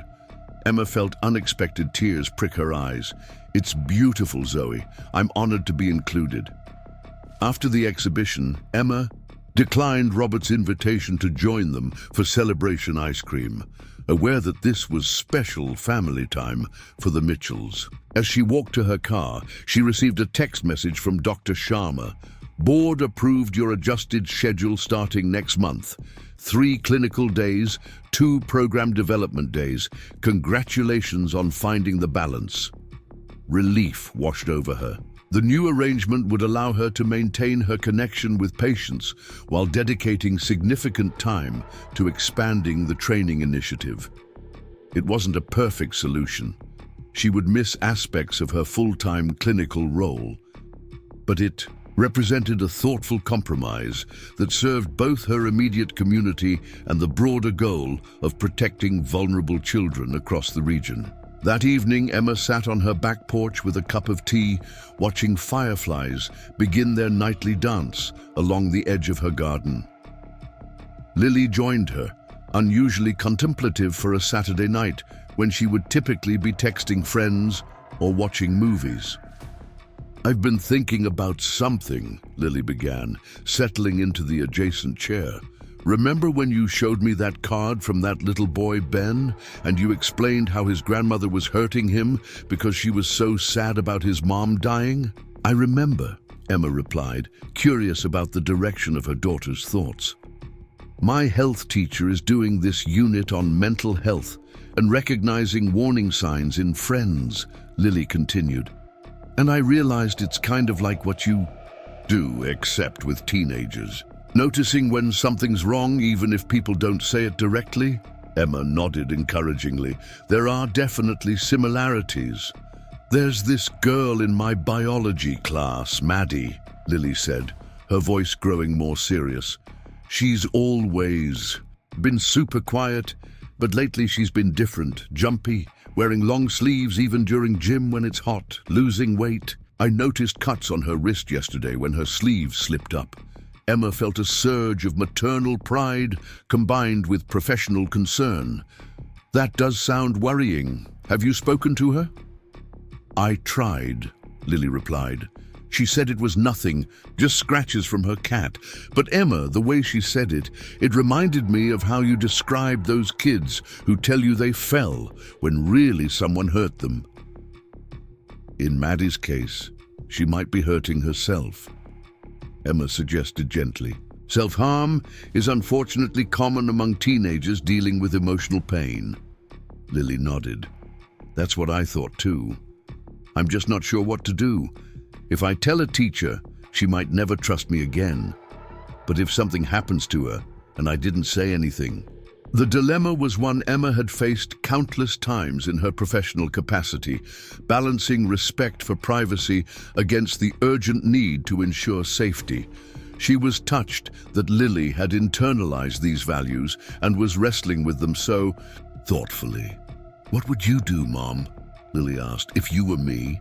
Emma considered the question carefully. I'd probably try one more conversation with Maddie, letting her know I'm concerned and that help is available. I might offer to go with her to talk to the school counselor. She paused. But if she refused and I continued to see warning signs, I'd need to tell a trusted adult, even at the risk of losing her friendship. Some things are too important to keep secret. Lily absorbed this, nodding slowly. That's kind of what I thought. I just needed to hear it from someone else. She stood and stretched. I'm going to text her tonight, see if she wants to get coffee tomorrow before study group. As Lily went inside, Emma marveled at her daughter's perceptiveness and compassion. The conversation highlighted something she had always believed but rarely articulated. The principles of protection and intervention weren't limited to healthcare professionals or educators. They could be practiced by anyone willing to pay attention to the unspoken signals of distress and brave enough to act on their concerns. The following week brought the first planning meeting for the statewide expansion of the Silent Voices initiative. Representatives from the State Education Department, Child Welfare Services, and several school districts gathered at the Children's Advocacy Center to discuss implementation strategies.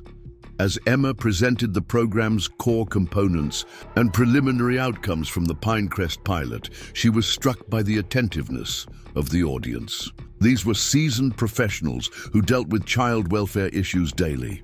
Yet they recognized the unique value of a systematic approach to creating disclosure opportunities within educational settings. The key insight driving this program, Emma explained, displaying a slide with the initiative's guiding principle, is that children who are being abused or neglected are often socialized to maintain silence. They've been convinced that speaking up will lead to worse consequences than remaining quiet. She advanced to the next slide, which showed statistics on disclosure patterns. Most children who eventually disclose abuse have attempted to communicate their situation multiple times in subtle, indirect ways before making an explicit disclosure. Our goal is to train adults to recognize those attempts and create safe moments for children to share their experiences. The questions that followed demonstrated genuine engagement with the material. How would the training address cultural differences in family dynamics? What protocols would ensure appropriate follow-up after a disclosure? How could schools maintain positive relationships with families while fulfilling their protective responsibilities? By the meeting's end, a comprehensive implementation timeline had been established, with pilot programs scheduled to begin in 3 additional counties the following semester. Emma would serve as the clinical director, providing training and supervision to a team of facilitators who would deliver the program directly to schools. As the attendees departed, the State Education Department's representative lingered to speak with Emma privately. This program has the potential to transform how our schools approach child protection, she said sincerely. "Thank you for being willing to share it beyond your immediate community." Emma drove home that evening with a sense of purpose that transcended the fatigue of a long day. The work ahead would be challenging and complex, but the potential impact made every difficulty worthwhile. For every child like Noah, Zoe, or Ben whose situation had been addressed through direct intervention, there were countless others whose silent suffering continued unnoticed. The expanded training program represented hope for those children, a widening circle of aware, responsive adults equipped to hear their unspoken cries for help. As autumn deepened into winter, Emma found a sustainable rhythm in her new professional arrangement. Her clinical days at Evergreen Clinic kept her grounded in direct patient care, while her program development work allowed her to extend her impact far beyond what she could accomplish individually. On a snowy December morning, Emma arrived at the clinic to find a holiday card waiting in her mailbox. The return address was unfamiliar, but when she opened it, she immediately recognized the sender from the photograph enclosed, Noah Wilson and his mother Vanessa, standing beside a Christmas tree, both smiling with genuine happiness. The note inside read, "2 years ago, you created a moment that changed everything. Noah is thriving in school, making friends, and talking openly about his experiences in ways that help other children. I've attached the essay he wrote for his English class this semester. He wanted you to have it. With eternal gratitude, Vanessa and Noah Wilson." The attached essay, typed on school letterhead with an A+ marked at the top, was titled "Invisible Heroes, the People Who Notice What Others Miss." In clear, thoughtful prose, Noah had described how different adults, a nurse, a detective, a therapist, a teacher, had each played a role in helping him escape a dangerous situation and find safety. Without using specific names or details, he had captured the essence of his journey from silent fear to confident self-expression. The final paragraph read, "Heroes don't always wear capes or fight villains in dramatic ways. Sometimes the greatest heroism comes from simply paying attention, noticing a bruise that doesn't make sense, a story that changes each time it's told, or a child who has become too good at hiding their feelings. My life changed because someone noticed what needed to be noticed and wasn't afraid to ask difficult questions. I hope someday I can be that person for someone else." Emma carefully placed the essay in the special folder where she kept meaningful mementos from her work, the drawings, notes, and photographs that served as reminders of the profound difference a single intervention could make in a child's life. Noah's eloquent reflection would join Ben's science fair photo, Zoe's exhibition program, and Jessica Turner's social work graduation announcement. Tangible evidence that beyond the immediate crisis of intervention lay the possibility of genuine healing and growth. Outside the clinic windows, snow continued to fall, blanketing Pinecrest in pristine white. Emma watched the silent transformation of the landscape, thinking about the children whose lives had intersected with hers, and the countless others who would be reached through the expanding circles of her work. Each snowflake was unique, yet part of a greater pattern. Each child's story was individual yet connected to the broader narrative of vulnerability, courage, and resilience. And each adult who learned to notice the subtle signs of distress, who created space for difficult truths to emerge, who responded with compassion and appropriate action, became another vital link in the safety net that should surround every child. As Emma prepared for her first patient of the day, she carried this awareness with her, the knowledge that in the quiet moments of a routine examination, in the careful observation of a child's behavior, in the deliberate creation of safe spaces, for truth-telling lay the potential for transformation. It was work that demanded vigilance, courage, and boundless compassion, but its rewards were immeasurable. For every child who found their voice, who escaped the shadow of abuse and stepped into the light of safety and healing, The effort was eternally worthwhile. This was the lesson Emma had learned and was now teaching others. That sometimes the most profound acts of protection began with the simplest of actions, truly seeing a child, hearing their unspoken words, and having the courage to respond. Up next, you've got two more standout stories right on your screen. If this one hit the mark, you won't want to pass these up. Just click and check them out.